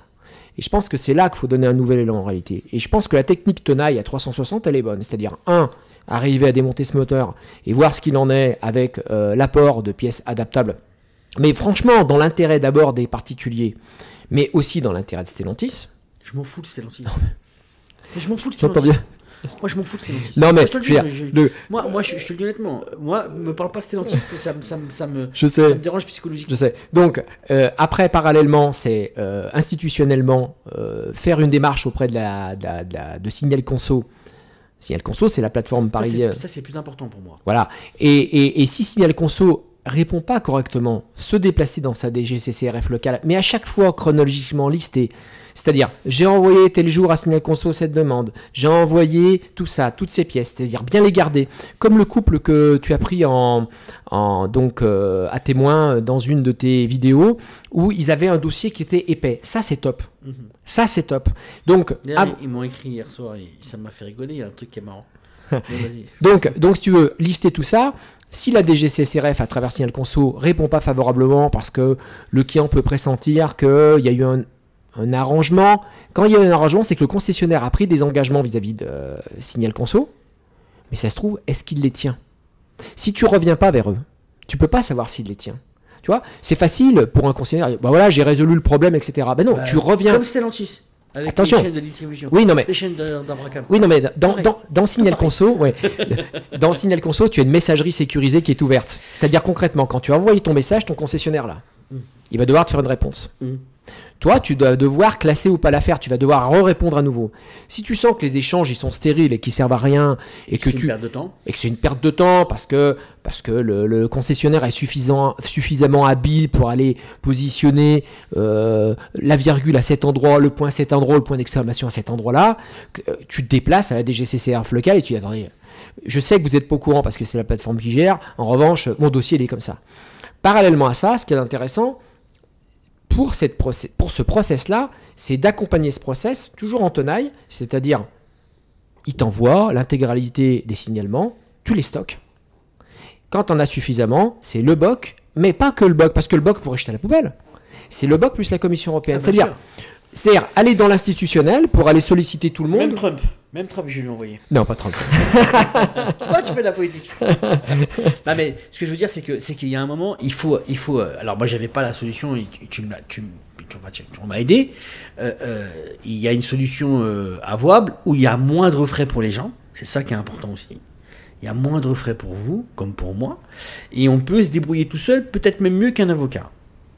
Ça, c'est ma façon de penser. Parce que un avocat va prendre beaucoup de dossiers et après, il peut pas tout gérer. C'est compliqué. Sauf que là, moi, je vais devenir à bosser à plein temps dans cette histoire. Et ça me plaît d'aider les gens, en plus, de surcroît. Comme beaucoup, hein. Comme toi, comme beaucoup de gens. Hein. Donc, ce qu'il y a de bien, c'est d'avancer dans ce sens-là. Il faut absolument que les gens, maintenant, fassent une part de boulot. Au moins, il faut faire le signalement. Si maintenant, il y a des gens qui ont du mal à le faire, et il y a des gens qui risquent d'avoir du mal à le faire, et avec l'association, on essaiera de les aider aussi. C'est ce qui est aussi. Tu peux, mais tu peux, toi, tu peux les accompagner, tu peux le faire. Le faire, c'est compliqué pour moi. Hein. Ouais. Parce que en ce moment, ils trouveront bien la façon dont ils doivent réagir. Sur l'aspect de l'association, t'as des associations qui peuvent être reconnues d'utilité publique, mais encore une fois, je pense que les échanges qu'on doit avoir au titre des signalements, ils deviendront beaucoup plus pertinents en pouvant échanger avec la Commission européenne et le BOC notamment. Parce que... Mais pour ça, il faut que les gens fassent les signalements. Voilà. Non mais si tu veux, les associations de défense de consommateurs, elles sont très bonnes. Elles sont très bonnes en France. Tu prends 60 millions de consommateurs, UFC que choisir, ils sont très bons. Sauf dans l'automobile. Parce que la limite... C'est quoi la raison ? Mais la limite, c'est l'expertise. D'accord. Parce que dans l'expertise, l'expert, c'est un mécano sans outils. Il ne peut pas aller au-delà. Il ne peut pas analyser au-delà du constat. Mais si tu veux, quand un expert automobile, c'est un mécanicien à la base. D'accord. C'est un mécanicien qui a mal tourné ? Non. Oh, purée. Moi, Non, les ouais. experts, je ne veux pas vous en vouloir. Hein. Je peux pas, vous venez faire des expertises chez Non, moi. mais- J'ai pas vendre la main qui me demande. Mais si, c'est vrai, il a raison. Non mais sur du judiciaire, on a affaire à des gens qui ont une expérience, qui ont déjà touché des outils sur de l'expert d'assurance, sur de l'expertise contradictoire. On a affaire à des gens qui sont très théoriques. Ils sont très théoriques. Et je pense que la limite des associations de consommateurs dans des dossiers tels que les dossiers automobiles, de casse-moteur notamment, c'est justement que, au-delà du constat d'experts, ils ne peuvent pas y aller. Et c'est toute la différence que nous, en tant qu'experts privés dans notre métier privé, c'est-à-dire, nous, on peut aller au-delà. Nous, on peut faire des tests. On peut développer d'autres trucs. On peut avoir notre propre capacité de recherche et développement pour dire, bah voilà, on a essayé ça. On a mis ça en température, et ben vous savez quoi, ça marche. Parce que le taxi du coin, il roule avec la bagnole, et on a fait ça comme segmentation, et ça fonctionne. Et on peut aller au-delà, et ça va dans le sens du consommateur. Parce que je te donne un exemple. Le type qui peut pas attendre, il a une PureTech, et il a besoin de réparer sa voiture à vil prix. C'est-à-dire concrètement, il se dit, bah moi j'ai que 2000 boules pour réparer ma bagnole. Dès lors que la méthode, elle existe, il peut peut-être la réparer, ou 2005, ou ce qu'on veut, mais... Non, mais il y a de plus en plus de gens qui le proposent. Hein. Il y a de plus en plus de gens qui le proposent maintenant sur Internet à réparer les voitures, en fait. Mais le problème, il va être... En fait, le problème, moi, ce que tu me dis, oui, tu vas réparer ta voiture. Mais imaginons que tu n'as plus confiance dans ta voiture, ou que tu es déçu, ou que... Juste une question de confiance au niveau de la sécurité. Une courroie qui baigne dans l'huile, que tu la changes, que tu changes de véhicule, c'est une courroie qui baigne dans l'huile. Et qui va s'effriter quand même. Ouais, d'accord. En l'état, oui. D'accord. Donc maintenant, tu changes tes segments, tu changes ta segmentation. Le moteur va durer plus longtemps. Qu'est-ce qui dit que ta courroie de distribution va pas péter un moment ou un autre avec ta famille à l'intérieur? Rien. Ouais, D'accord. il pourrait avoir le même problème avec Ford, par exemple. Bah pareil, c'est Ford, c'est la même chose. Voilà. Ouais, non. Moi je dis pas que Ford est mieux. Je dis juste que à l'heure actuelle, moi ce que je reproche. Il y a moins de soucis sur Ford. Moi j'ai des retours où c'est pas top Moins. non plus. Hein. Oui. Moins en France. Moins en France, qu'il y a moins de véhicules qui ont été vendus. Regarde en Australie. Un peu. Oui. Mais attention, il faut regarder la partie carburant, parce que ce moteur-là, il est fait pour accepter, selon Ford, plus de superéthanol. Mais regarde, là où je vais revenir sur un truc. Moi, j'ai mis en exergue deux articles de loi. Donc, il y en a un, comme j'ai dit, comme j'ai expliqué, une fois je parle avec un expert, l'expert il me dit oui, mais une courroie de distribution, c'est pas dangereux. Je dis bon, on va faire différemment. J'ai ouvert le capot de ma voiture, et j'ai pris une voiture au hasard. Il a pris une courroie de distribution, on a regardé, a été craquelée. Je lui dis pour toi c'est dangereux? Il me dit oui, c'est dangereux, mais tu peux rouler comme ça. Donc je lui dis regarde, tu t'es venu faire une expertise sur une voiture, les pneus ils sont lissés, tu vas me demander de changer les pneus. Il me dit oui, tu es obligé de changer les pneus de la voiture. C'est obligatoire. Donc le client va être obligé de changer ses pneus lisses.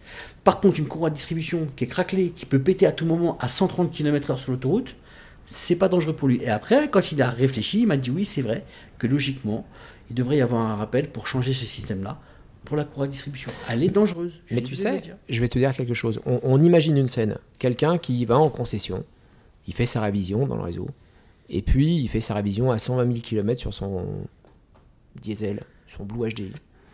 Il a fait en février 2024, par exemple. Et il se trouve que 3 mois après, eh bien la chaîne, elle casse.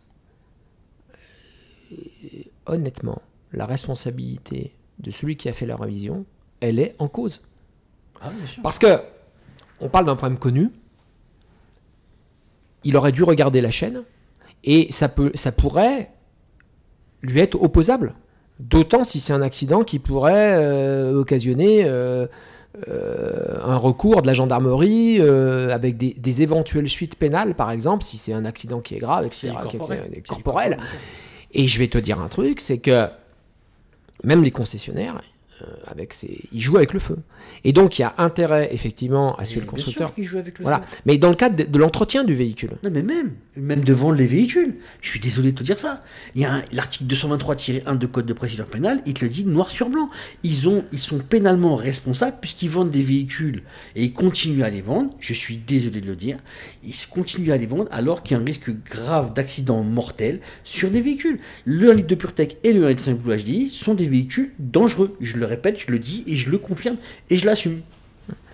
Ça regarde que moi, hein, attention, hein. Ça ne regarde que moi. Moi, je le dis. Moi, j'ai pas peur de le dire. Je suis désolé. Quand il y a des gens qui t'appellent, qui disent, moi, à 130 km/h, la voiture s'est arrêtée et elle s'est mise à rouler à 40 km/h, une fois que ta courroie de distribution, elle pète, ou ton chaîne d'abracam, il pète, ta direction, elle devient dure, ton freinage, il change.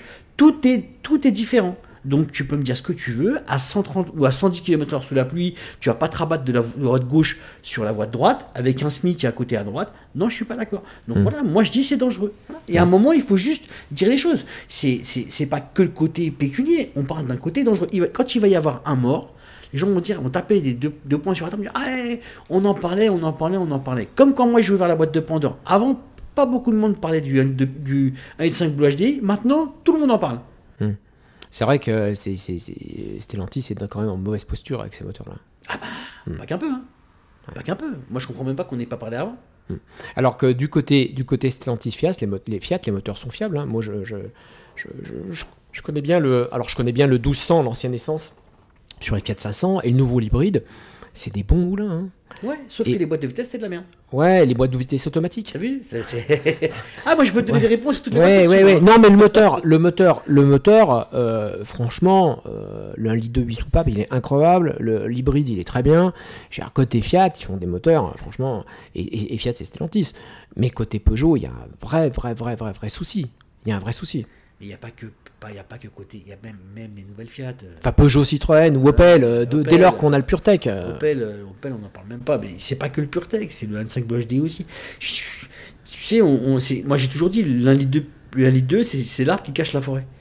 Regarde, il y a plus de pannes sur le 1,5 litre Blue HD entre l'urée, la chaîne et tout ce qui va avec. Il y a plus de pannes sur le 1,5 litre Blue HDI que sur le PureTech. Ouais, t'as pas mal de pannes. Ouais, t'as plus de pannes en vérité. Quand tu mets bout à bout, phases de cycle. Il y a plus de pannes. Et ça, c'est un truc, et les gens ne se rendent pas compte. Alors maintenant, par contre, la différence qu'il y a avec le 1,2 litre et le 1,5 litre, c'est que le 1,5 litre, tu peux plus ou moins le réparer. Le 1,2 litre, une fois qu'il bouffe de l'huile comme je sais pas quoi, c'est pas leur premier miracle qui va faire quelque chose. T'es obligé de changer le moulin. Non, les produits, ça sert à rien. Non, il faut le démonter. Alors moi, je vais te dire, j'ai fait mes moteurs, on en a parlé pour ton C3. Ouais. Pose-moi ton C3, on te le fout en pièces détachées, on change la segmentation, on te fait des photos du vilebrequin, etc. démonté, et puis tu le testes. C'est un peu comme les 524 TD à l'époque avec mes taxis, et tu verras bien. Je pense que du point de vue de la segmentation, ce qu'on a mis en place, mais on est en phase d'essai, c'est-à-dire je propose pas de service ni rien, c'est vraiment pour comprendre comment ce moteur il peut interagir avec des pièces qui font pas partie du groupe Stellantis, c'est-à-dire de la pièce adaptable. Et puis il y a la chauffe moteur où on est en train de travailler dessus aussi, parce que je pense que ce moteur, voilà, les moteurs chauffent trop. Mais de façon générale d'ailleurs. Les chaînes qui se distendent, on les a chez BMW aussi, on les a chez pas mal de constructeurs. On est arrivé à des niveaux de chauffe moteur qui sont c'est trop haut. C'est trop haut. Et l'acier, il se distend. On a des niveaux de chauffe nous révélés à 98 degrés quand même. D'accord. Donc, alors que 90, 92, ce serait très bien. Ce serait très bien. C'est logique déjà. Ce qui serait logique. Voilà. Bien, c'est logique. Voilà. Au-dessus, c'est pas normal. Normalement, ton motoventilateur, ce qui paraît tout à l'heure, il se déclenche logiquement. Un peu plus haut.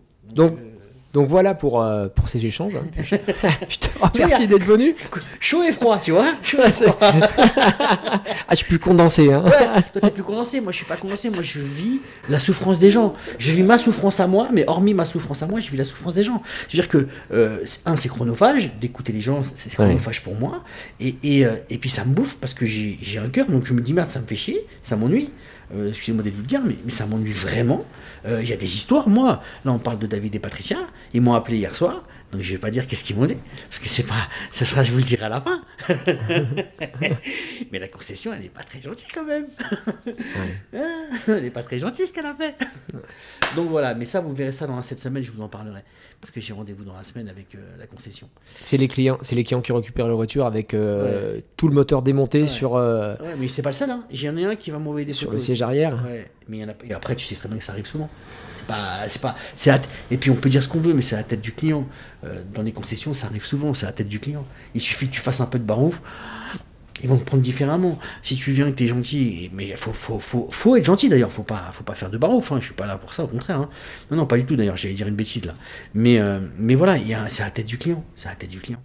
Non, mais c'est des cas que je pense que c'est des cas dont il faut prendre conscience, qu'il faut faire remonter à la Commission européenne et au BOC, alors, sachant que je crois plus à la Commission européenne plutôt que... Le BOC, il travaille déjà avec les associations. Le BOC, c'est l'Association nationale des consommateurs en Europe, enfin l'Association européenne de défense des consommateurs. Il travaille déjà avec les associations locales, c'est-à-dire il travaille avec l'équivalent de UFCQ Choisir en Italie, de ce qu'on veut, etc. Mais il faut faire remonter ces cas, c'est hyper important, parce que ça permet, si tu veux, à ce que les bons services soient saisis. Ça, c'est important. Et puis, tu sais, quand la DGCCRF, elle est informée que tu as fait un barouf-monstre et que la Commission européenne est informée, que les autres sont informés, etc., je veux dire, ça crée une synergie du problème qui est bien différente que quand tu interpelles simplement le concessionnaire. Si tu l'interpelles... Tu crois qu'ils savent que j'existe? Eh ben, pas le bot, peut-être hein, pas. Mais Stellantis, je crois qu'ils savent que j'existe. Stellantis, ouais, après le bordel que t'as mis chez eux là-bas. Tu crois qu'ils passent des mauvais week-ends à cause de Mais honnêtement, moi je vais te dire un truc. Je dois le dire parce que c'est la façon dont j'ai vécu.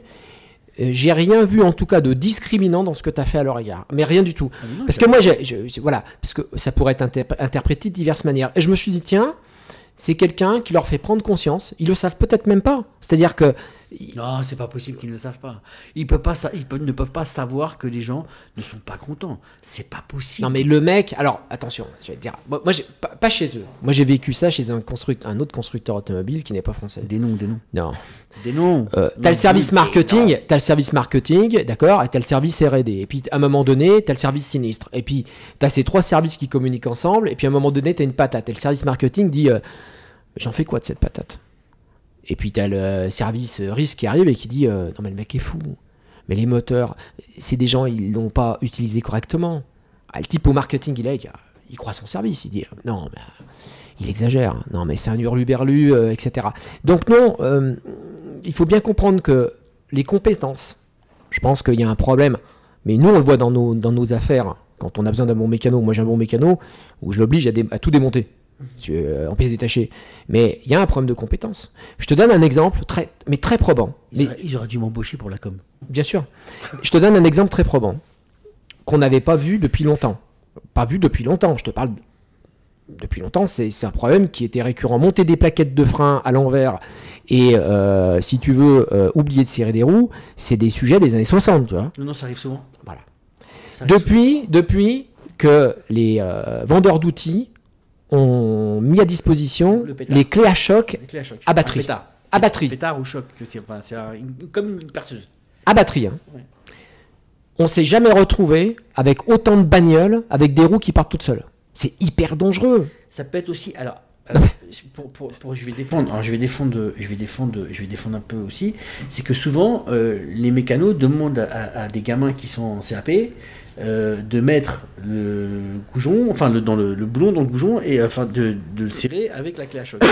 Alors qu'en vérité, non, c'est pas comme ça. Il faut d'abord mettre le boulon et après tu peux le serrer. Ouais, bon, il y a un problème de savoir-faire quand même.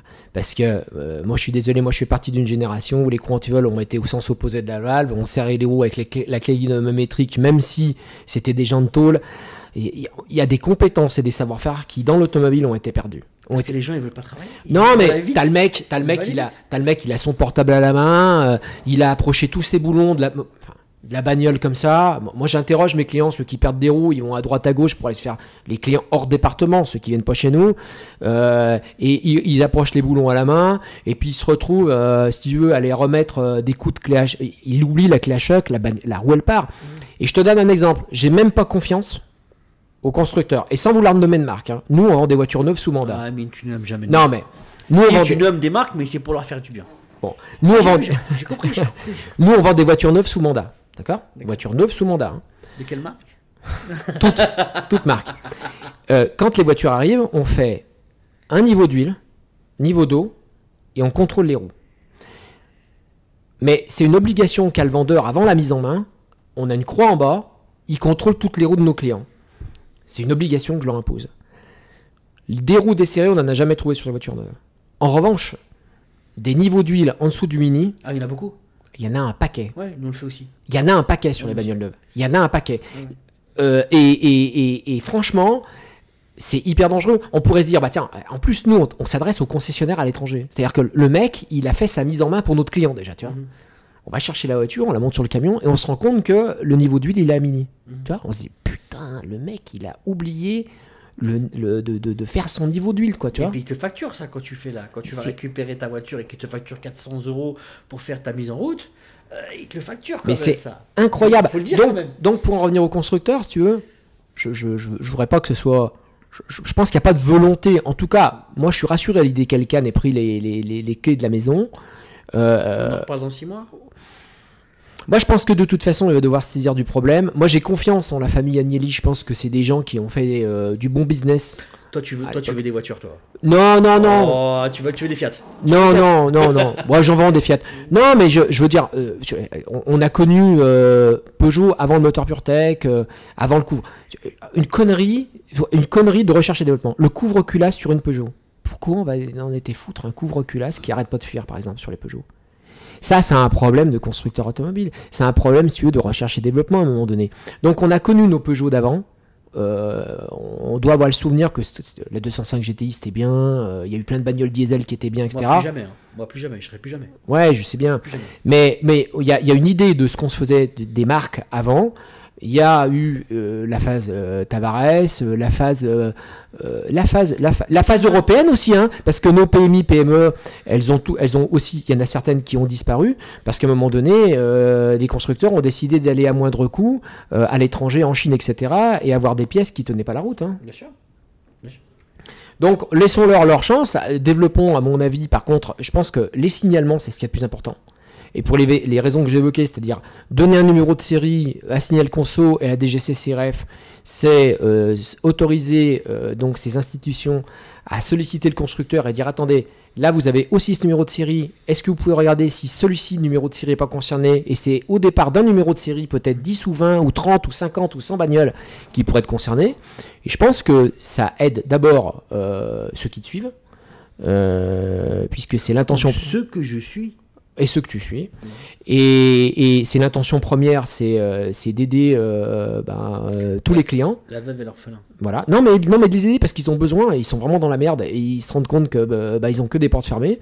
Et puis après, c'est inconsciemment et indirectement, qu'on le veuille ou pas, c'est aider aussi le constructeur à prendre conscience. Parce que, encore une fois, il le sait peut-être pas. Non, en fait, ce qu'il faut, moi je pense qu'il y a un truc, et je dis même que je vais faire j'ai envoyé un petit message aux Antilles, il faut qu'on reprenne en main notre économie au niveau des voitures. Le monde de l'automobile, c'est des gros sous, c'est des sous énormes, ils gagnent énormément d'argent sur notre dos, c'est une vérité. Que ce soit avec l'entretien, avec les changements de pièces, avec les réparations, ils gagnent énormément d'argent avec nos achats. Il y a un moment, il faut aussi qu'ils comprennent qu'on n'est pas des vaches à lait, et ça je le redis encore une fois, on est là aussi pour reprendre notre vie en main, je pense, hein. Si ça commence par les voitures, tant mieux, mais il y a trop d'abus depuis le Covid. On a vécu 2 vies, il y a eu 3 vies, il y a eu le franc, il y a eu l'euro, une deuxième vie, et il y a eu le Covid. L'euro, on s'est fait dégommer, le Covid, on s'est fait dégommer. C'est une vérité. C'est vrai. C'est une vérité. On a eu 3 passages de notre vie. Alors, il y a eu l'ancien franc, je ne l'ai pas connu. Il y a eu le franc, les plus jeunes ne vous avez pas connu. Avant, tu achetais une baguette 15 centimes, 15 centimes d'euros. Maintenant, tu la payes 1,30 €. Tu allais chez le coiffeur, tu payais 20 francs. 20 francs, ça faisait quoi? Ça faisait 10 francs, c'est 1,50 €.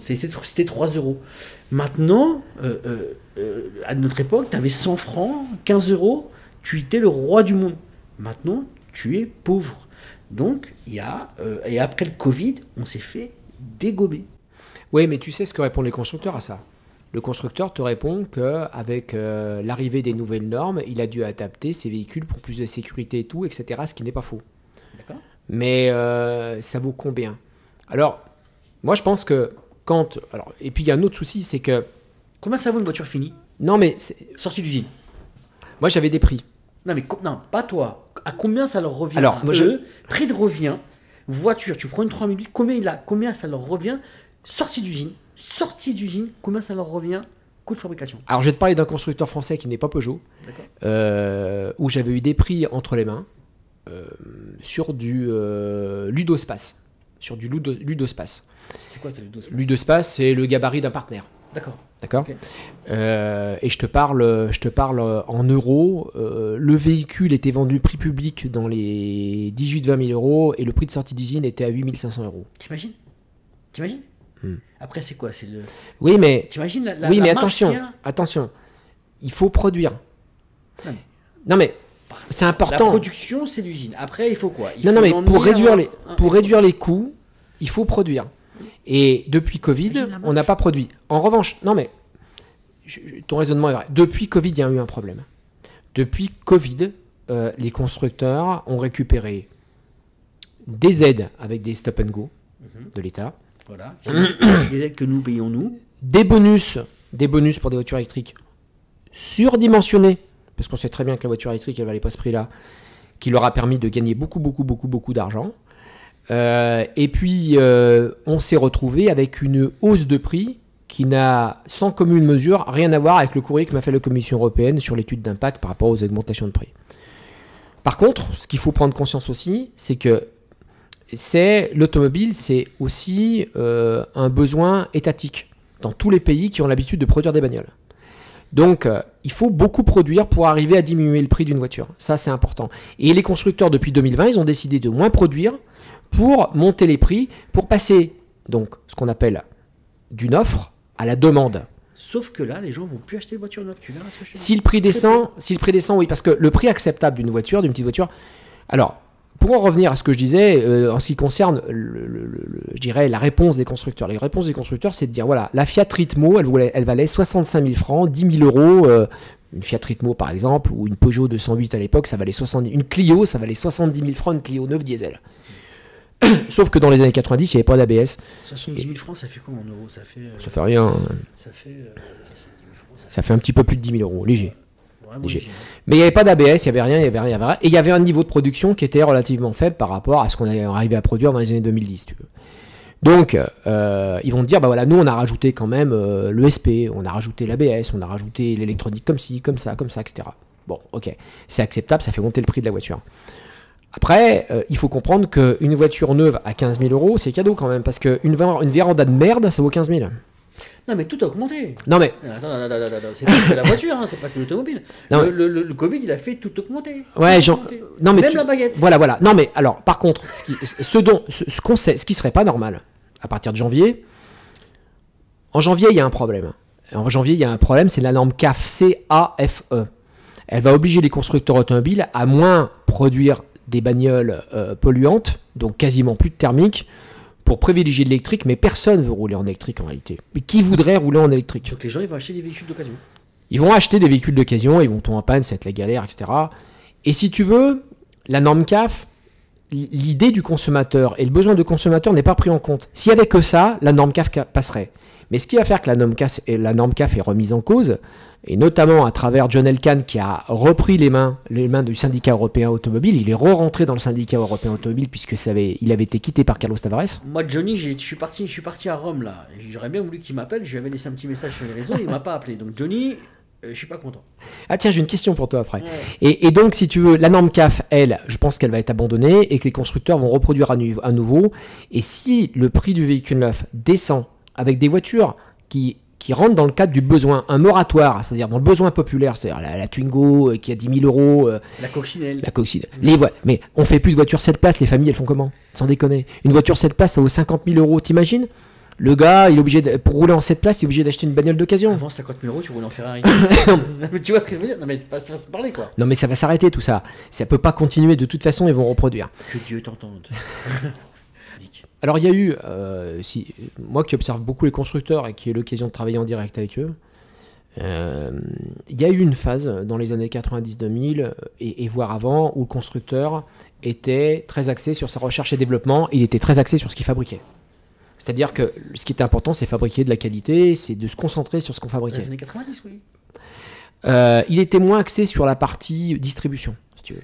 Ouais. Alors je te donne un exemple. Moi, le conseil que je pourrais donner à Stellantis, ça sert à rien de gaspiller du pognon à faire des franchises comme Spotica. Ça sert à rien, Spotica. Enfin, faire de la pub. Ouvrez des concessions. Non, mais voilà, ouvrez des concessions. Ouvrez Non, des mais concessions. le pognon. Enfin, tu t'imagines que quand Ils sont là que pour vendre Non, mais maintenant. quand cette franchise, ce label, parce que j'appelle ça un label, quand ce label était monté, t'imagines, t'as eu une vingtaine de mecs ou une dizaine de mecs ou 5, ils ont réfléchi sur le truc, ils ont tous été payés, ils ont tous pensé à un truc pour se dire bah la distribution, on va se concentrer dessus et tout. La distribution, quand t'as des belles offres, elle se fait toute seule. T'as pas besoin d'inventer Spoticar. Il n'y a pas besoin d'inventer des mots comme le reconditionnement, parce que le reconditionnement, ça n'a rien inventé du tout. Le reconditionnement, c'est le garagiste qui a acheté une voiture d'occasion, il peignait ses ailes et ce qu'il avait à peindre, il faisait sa révision. Non, mais je veux dire, ce marketing, quand on est au point d'aller faire la promotion du reconditionnement, je parle pour d'autres constructeurs, et puis de payer 10 millions d'euros de pub TVA, parce que tu dis, bah voilà, on vend du VO, on fait du reconditionnement, mais ça coûte 10 millions. Mais prends les 10 millions, mets-le en recherche et développement, parce que ton job, c'est de les fabriquer, les caisses. Et je pense qu'en fait, il y a à vouloir tout gober, parce qu'on a vécu, il faut savoir que ces dernières décennies, on a vécu des phénomènes de concentration. Ça a tué les petits commerces en réalité, mais quasi dans toutes les activités, Oui, mais plus particulièrement dans l'automobile. Toutes les concentrations étaient acceptées n'importe comment dans la Commission européenne, par la Commission européenne, par la France, parce qu'on veut, etc. On a concentré, on a fabriqué des géants, des groupes géants avec plusieurs marques. Ça sert à rien. Quand ton offre, tu es un constructeur automobile, ton offre, elle est belle. Ta bagnole, tu n'as pas besoin de mettre Spoticar, tu n'as pas besoin de mettre des labels en place pour aller attirer le chaland. Tout le monde veut l'acheter. Parce qu'elle est bonne. La 208, elle était très belle. Non mais, Très belle voilà, voiture. Moi, j'ai tout le adoré monde. quand elle est sortie. Mais tout le monde veut l'acheter, la bagnole. Parce que de toute façon, elle est fiable. Toi, tu as fait ton job, c'est-à-dire tu as été un bon fabricant. Pas la 208, elle n'est pas fiable. Non, mais j'entends bien. Mais non, mais je veux dire, quand tu es constructeur de bagnole, tu as fait ton job, tu as la bonne équipe, au lieu de la foutre au marketing pour des labels à la con qui servent à rien. Je dis pas que ce petit car, c'est un label à la con, c'est du marketing, quoi. Mais au lieu de gaspiller de l'argent ici, ça sert à rien parce que de toute façon, concessionnaire, les voitures d'occasion, ils se les vendent, il n'y a pas besoin d'aller créer un label, ils se démerdent. Peugeot occasion, Citroën occasion, Renault occasion, etc. C'était très très bien, il n'y a pas besoin d'en faire plus, en fait, concrètement. Ouais, je vais pas trop tarder parce que j'ai un train, moi. Bon. Comment bah voilà, bah c'est intéressant. Je pense que ça va se refaire parce que c'était vachement intéressant. Ah. Bon, toi, t'es quand même, Elle va durer longtemps, la vidéo. ouais, t'es quand même plus cool que moi. Moi, je suis un peu plus dur, hein, on va dire. Après, toi, voilà, moi, je suis plus dur parce que voilà, je vis. Non, faut le dire aux gens. Toi, tu le vis par Ouais. mes réseaux, et moi, je le vis au téléphone toute la journée. Donc, j'espère que je suis un peu plus dur aussi. Ouais, non, mais c'est ce qu'on t'es plus mesuré parce que tu vois ce que moi je fais, enfin tu vois, mais je peux t'envoyer des tonnes de messages que j'ai ou des tonnes de coups de téléphone que je reçois avec des trucs, c'est une folie. Et là, je suis moins mesuré par rapport à toi. Non, mais je C'est-à-dire comprends. Que les gens ils disent pas, bah il est quand même plus cool avec certaines marques, machin, ou truc, ou bidule. Elkann ou pas Elkann, moi tant qu'il n'y a pas de solution avouable pour les gens, pour moi il peut s'appeler Jean-Paul, Jean-François ou qui tu veux, tant qu'ils nous arrêteront pas de nous prendre pour des imbéciles, bah moi je trouve pas, je pourrais pas dire c'est quelqu'un de bien. Ouais, non, moi je suis plus mesuré parce que je pense que le ticket de sortie se fera quand même avec le constructeur automobile et par des prises de conscience qui émaneront pas d'un avocat. De toute façon, on l'a bien vu dans l'affaire italienne. C'est vraiment l'institutionnel qui va devoir faire ce qu'il faut. Et puis, il faut démontrer aussi que, par ailleurs, quand il y a des alternatives auxquelles le constructeur n'a pas pensé sur des réparations, sur des pièces, etc., ça fait prendre conscience, tu veux. Et quand on met à plat tout ça, on se rend compte que où il y a deux alternatives. Ou tu vas au feu avec des avocats, et puis ça sert à rien, parce que de toute façon, entre la première instance, l'appel, et puis personne n'ira en cassation dans des dossiers comme ça, ça va durer du temps, et les gens ont déjà leur vendu leur bagnole. Ça profitera ni au constructeur, pour le coup, ni à la marque, ni aux marques, ni au constructeur, ni aux clients. Et tu te rends compte que si tu bloques sur des constats, un expert qui vient, un truc, tu vas au feu au niveau justice, t'en parles pendant longtemps, ça fait monter la pression. D'ailleurs, Lionel, il m'a dit, il était bavard, hein, je vous le dis. Hein. là, quand toi tu fais ce que tu fais à déguiser en vache, à aller à Océan de l'Auto, tu fais prendre conscience au constructeur, encore une fois.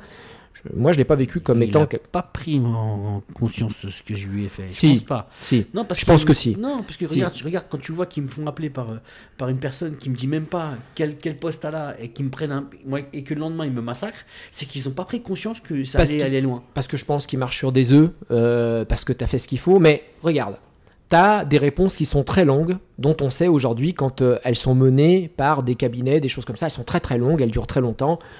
C'est un temps qu'on ne peut pas qualifier, on pourrait le qualifier d'infini. Le mec qui rentre dans une procédure, c'est infini. La réalité, elle est là. Et à côté de ça... C'est pas normal. Non mais, à côté de ça, toi tu dis, moi il y en a marre, je souffre. Les mecs que j'ai au téléphone, c'est très compliqué, à juste titre. Le moteur, il va pas. Et tu dis, moi, je vais faire une décision, je vais prendre une décision, je vais aller bouger à l'instant T, c'est-à-dire de façon immédiate. Mais si tu veux, entre l'infini et immédiat, il y a le truc au milieu. Tu vois ? Non, je vois pas.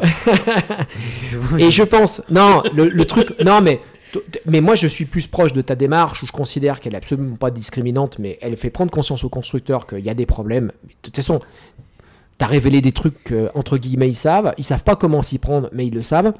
Et si tu veux, tu fais avec ton attitude, tu fais bouger le calendrier. Tu vois le truc ? Ouais, mais je fais bouger. J'espère faire bouger du moins. Maintenant, est-ce que je vais juste déplacer mon billet de train. Je vais prendre une heure en plus. Il parle beaucoup, Lionel. Moi, je parle un peu, mais il parle beaucoup aussi. Mais après, le problème qu'il y a, c'est que tu espères faire bouger les choses. Mais est-ce que je vais y arriver ? C'est une chose. Je sais pas. Moi, je sais pas. J'y arrive pas. J'ai du mal à croire maintenant parce que les effets de manche, on en a eu plein. Il y en a eu plein. Il y a eu que ça des effets de manche. D'accord, de chez Stellantis, hein. Moi je parle de Stellantis pour l'instant. Mince. Et pour l'instant, j'ai pas de remède miracle. Ce que je fais, je le fais parce que je suis obligé de le faire. Excusez-moi, en même temps, je regarde mes billets de train pour pouvoir reprendre mon train pour rentrer à Paris, pour aller voir ma petite famille. Mais voilà, après, regarde, on a eu toutes les semaines, il y a un nouveau truc dans les journaux. Ouais, ils vont faire ça, ouais, ils vont faire ça, ouais, ils vont faire ci, ouais. Et à la finale, quand tu passes la semaine, tu regardes après le retour. Ah oui, mais non, en fait, non. Marche arrière, rétropédalage. Rétropédalage, c'est pour les chaînes, ça. Les chaînes de vélo, en 7 mm. Elles sont plus grosses. Non, mais tu vois ce que je veux dire ? Il y a un moment, il faut arrêter de vendre du rêve aux gens. Non, mais il y a un débat. Il y a un débat. Moi, je pense qu'il y a un débat de fond, mais qui n'est pas lié au fond à proprement parler, comme l'estime un avocat. Mais le débat de fond, c'est comment on répare ces moteurs ? Avec quelle pièce ? Qu'est-ce qu'on fait ? Qu'ils nous appellent tous les deux. Non, mais qu'est-ce qu'on fait qu'on n'a pas fait ? Ça fait le chaud et froid. Voilà. Qu'est-ce qu'on peut faire pour arriver à réparer ce moteur, comme on l'a eu fait sur plein de moteurs que les constructeurs n'arrivaient pas à réparer, et Dixit le 524 TD, je reviens sur BMW, mais qu'est-ce qu'on fait ? Qu'est-ce qu'on met en place ? Toi, tu vas avoir des problèmes avec BMW. Non, mais j'ai pas de problème, ni avec BMW, ni avec les... du point de vue de la, je dirais, de la structure des... Moi, j'ai des problèmes avec tout le monde. Non, moi, si tu veux, je m'occupe beaucoup de ce qui est distribution. Je trouve que le prix auquel on paye les voitures, c'est pas normal. Ouais. Je trouve que produire des voitures en 0 km, dès lors que des clients attendent des voitures sans garantie morcelée, etc., des vraies voitures neuves, c'est pas normal aussi. Il y a des choses qui vont pas du point de vue de la distribution. Mais ça vient aussi sur le fait, si tu veux, que le constructeur était trop vorace. Il s'est dit, bah voilà, moi je veux maîtriser ça, je veux maîtriser mon prix, je veux maîtriser les trucs comme ça, etc. Et il a été trop vorace. Pourquoi ? Pourquoi ? Non, mais je pense qu'il a voulu tout englober, en fait. Je pense que beaucoup de constructeurs se sont dit, la partie de distribution, ils ont perdu l'idée que la bonne voiture avec le bon moteur, elle se vend toute seule. Et ça, c'est fou. Et je pense que c'est le marketing qui a prouvé le truc, quoi, tu vois. Et ils auraient mieux fait d'investir dans des ingénieurs, aller chercher des anciens à la retraite qui avaient l'habitude de fabriquer des moteurs qui tenaient la route. Et puis, c'est ce que font les Allemands, d'ailleurs, à ce titre. Hein. Ils n'hésitent pas à aller chercher des anciens salariés à la retraite parce qu'ils ont bien compris que ça manquait de compétences. Et je pense qu'il est venu le temps maintenant, aujourd'hui, pour Stellantis, c'est le conseil que je pourrais leur donner, moi, de s'équiper à nouveau, de se concentrer sur les usines et sur la fabrication de leurs bagnoles. C'est hyper important. Et puis en parallèle, mener les débats qu'il faut, les débats de fond. Et encore une fois, moi je suis très content que Tavares soit parti, parce que je pense que, à part Back in the Race, ce qu'il faisait, ça tenait pas la route. Et que John Elkann reprenne les rênes du truc et décide de reproduire, parce que c'est ce qui va se passer, ce sera que bénéfique de toute façon. Moi, c'est à la fin du bal qu'on paye les musiciens. Ouais, on verra en janvier. Moi, je suis pas. Ouais. Moi, je suis pas. Tu sais, je suis pas non plus à dire. J'espère. Hein, je suis comme tout le monde. Hein, on espère tous. Hein, on espère tous. Mais pour l'instant. Bon, en attendant, tu m'amèneras ta bagnole. Ouais, faut que je la ramène de Paris. Par contre, faut que je la ramène en dépanneuse. Donc ça va faire un peu de boulot. Ouais. Alors, raconte-moi, celle-là, elle est en panne de quoi ? Moteur. Il bouffe de l'huile. Ah, mais là, carrément, elle est en défaut direct. Ouais, elle bouffe de l'huile, elle est en défaut direct. Et nous, de ce qu'on a vu, le mécano, il me dit, faut que tu changes le moteur. Ok, je te le prends, je te la fous en pièces détachées. On analyse pièces détachées déposées. On met. Tu la répares, après tu me la rachètes ? C'est le premier Je te la répare et tu la revends. Tu vois ce que je veux dire? Non, mais c'est invendable. Non, mais, Tu peux mettre un moteur de Ferrari à l'intérieur. Maintenant, dès l'instant que tu vas dire que c'est une pure taille, tu peux pas la vendre. Ça. non, mais tu as la chance de pouvoir l'utiliser pendant longtemps. Ce qu'il faut, Oui. c'est la réparer, intervenir dessus. Intervenir dessus, la réparer avec les pièces dont on pense que en adaptable, elles sont bonnes. Voir dans quel état se trouve le moteur. Et après rouler avec la bagnole. Il faut que tu roules. Oui, bah, après une voiture à tourner. Après, ce qu'il y a de bien, c'est que tu vas pouvoir faire des images à chaque fois. Avec tes Ouais, courses, voilà. Ça, c'est ouais, intéressant ouais. pour On les te fait les vidéos une fois le moteur démonté en pièces détachées, c'est-à-dire pas la mécano année 2024. J'ai nettoyé la crépine et j'ai enlevé que la courroie. C'est-à-dire, on te prend le moteur, on te met sous-établi en pièces de pièces. Hein. Non, mais ça me dérange pas. Et on le remonte, on regarde l'état de ce qui tient, parce que nous, de ce qu'on a vu, le vilebrequin tient. Le groupe moteur est pas dégueulasse en réalité. Et on met ce qu'on pense être bon et on fait des essais avec ton moteur. Et toi, tu l'essayes. Ouais. Et puis si Derrière. ça marche, je refais toutes mes voitures et comme ça, au moins, j'ai même pas besoin de les revendre. Je les emmène au bout et après. Ben, ce qu'il y a d'intéressant, c'est que toujours pareil, c'est la périphérie à 360 degrés. Demain, si on Mais arrive à j'aurai faire. toujours ce problème de courroie. Aussi, tu vois. C'est ça le problème aussi. Tu vois, là, demain, regarde, moi, demain, on prend mon cas, moi. Demain, j'ai un carton avec une voiture. Une courroie pète, il y a un carton, il y a du corporel. L'auto-école va se retourner contre moi. C'est normal, puisque je suis loueur. Donc c'est logique.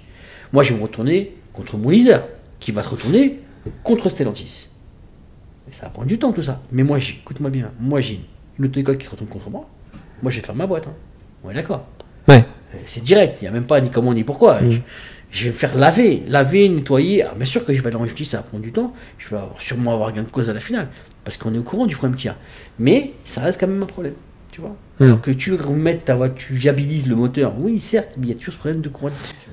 La courroie de distribution, elle se dégrade, à mon avis. Il y a un problème. Alors, il faut regarder la courroie. Parce que l'idée d'aller tremper une courroie dans l'huile, elle est bonne, mais en même temps, elle n'est pas bonne. Je pense que si le moteur chauffe trop, la courroie, ça pose problème. Il faut voir cette histoire de courroie. Il faut se pencher dessus. Je sais pas, je sais plus, moi, tu sais, j'attends C'est rien. pas une bonne idée. Tu Non, sais, mais c'est pas une bonne idée d'avoir je foutu une sais, courroie. Moi, je n'attends plus rien de Stellantis. Je veux dire, moi, personnellement, hein, je n'attends plus rien d'eux. Donc, je vais t'expliquer un truc qui est très simple. Tu peux pas tondre un œuf. Donc, je suis un œuf. Donc, moi, maintenant, je vais m'amuser jusqu'au bout. Donc, ils vont m'avoir sur le dos pendant un bon moment. À moins qu'ils viennent taper à ma porte, mais bon, voilà, monsieur Leblanc, on va essayer de trouver une solution pour vous et les autres. Parce que là, je te le dis, moi, j'irai pas voir quelqu'un s'il n'y a pas une solution pour moi ou les autres. C'est pas la peine. Je suis rentré dans un carcan maintenant où je vais avancer. Mais voilà, là, il y a pas. Il faut arrêter de prendre les gens pour des cons, c'est tout. Allez, on n'est pas cons. On a un cerveau qui marche plus ou moins normalement quand même. Non, mais l'idée de se pencher sur ce moteur, ça nous en fait un de c'est plus, bien. nous. C'est bien. Remettre une courroie dessus neuve, l'essayer pendant longtemps, voir ce que ça donne, parce que tu es un bon testeur, donc c'est un peu comme les taxis de l'époque, et voir et avancer. Parce que, si tu veux, comme tu dis, si un jour Stellantis vient te voir pour discuter, échanger avec toi sur...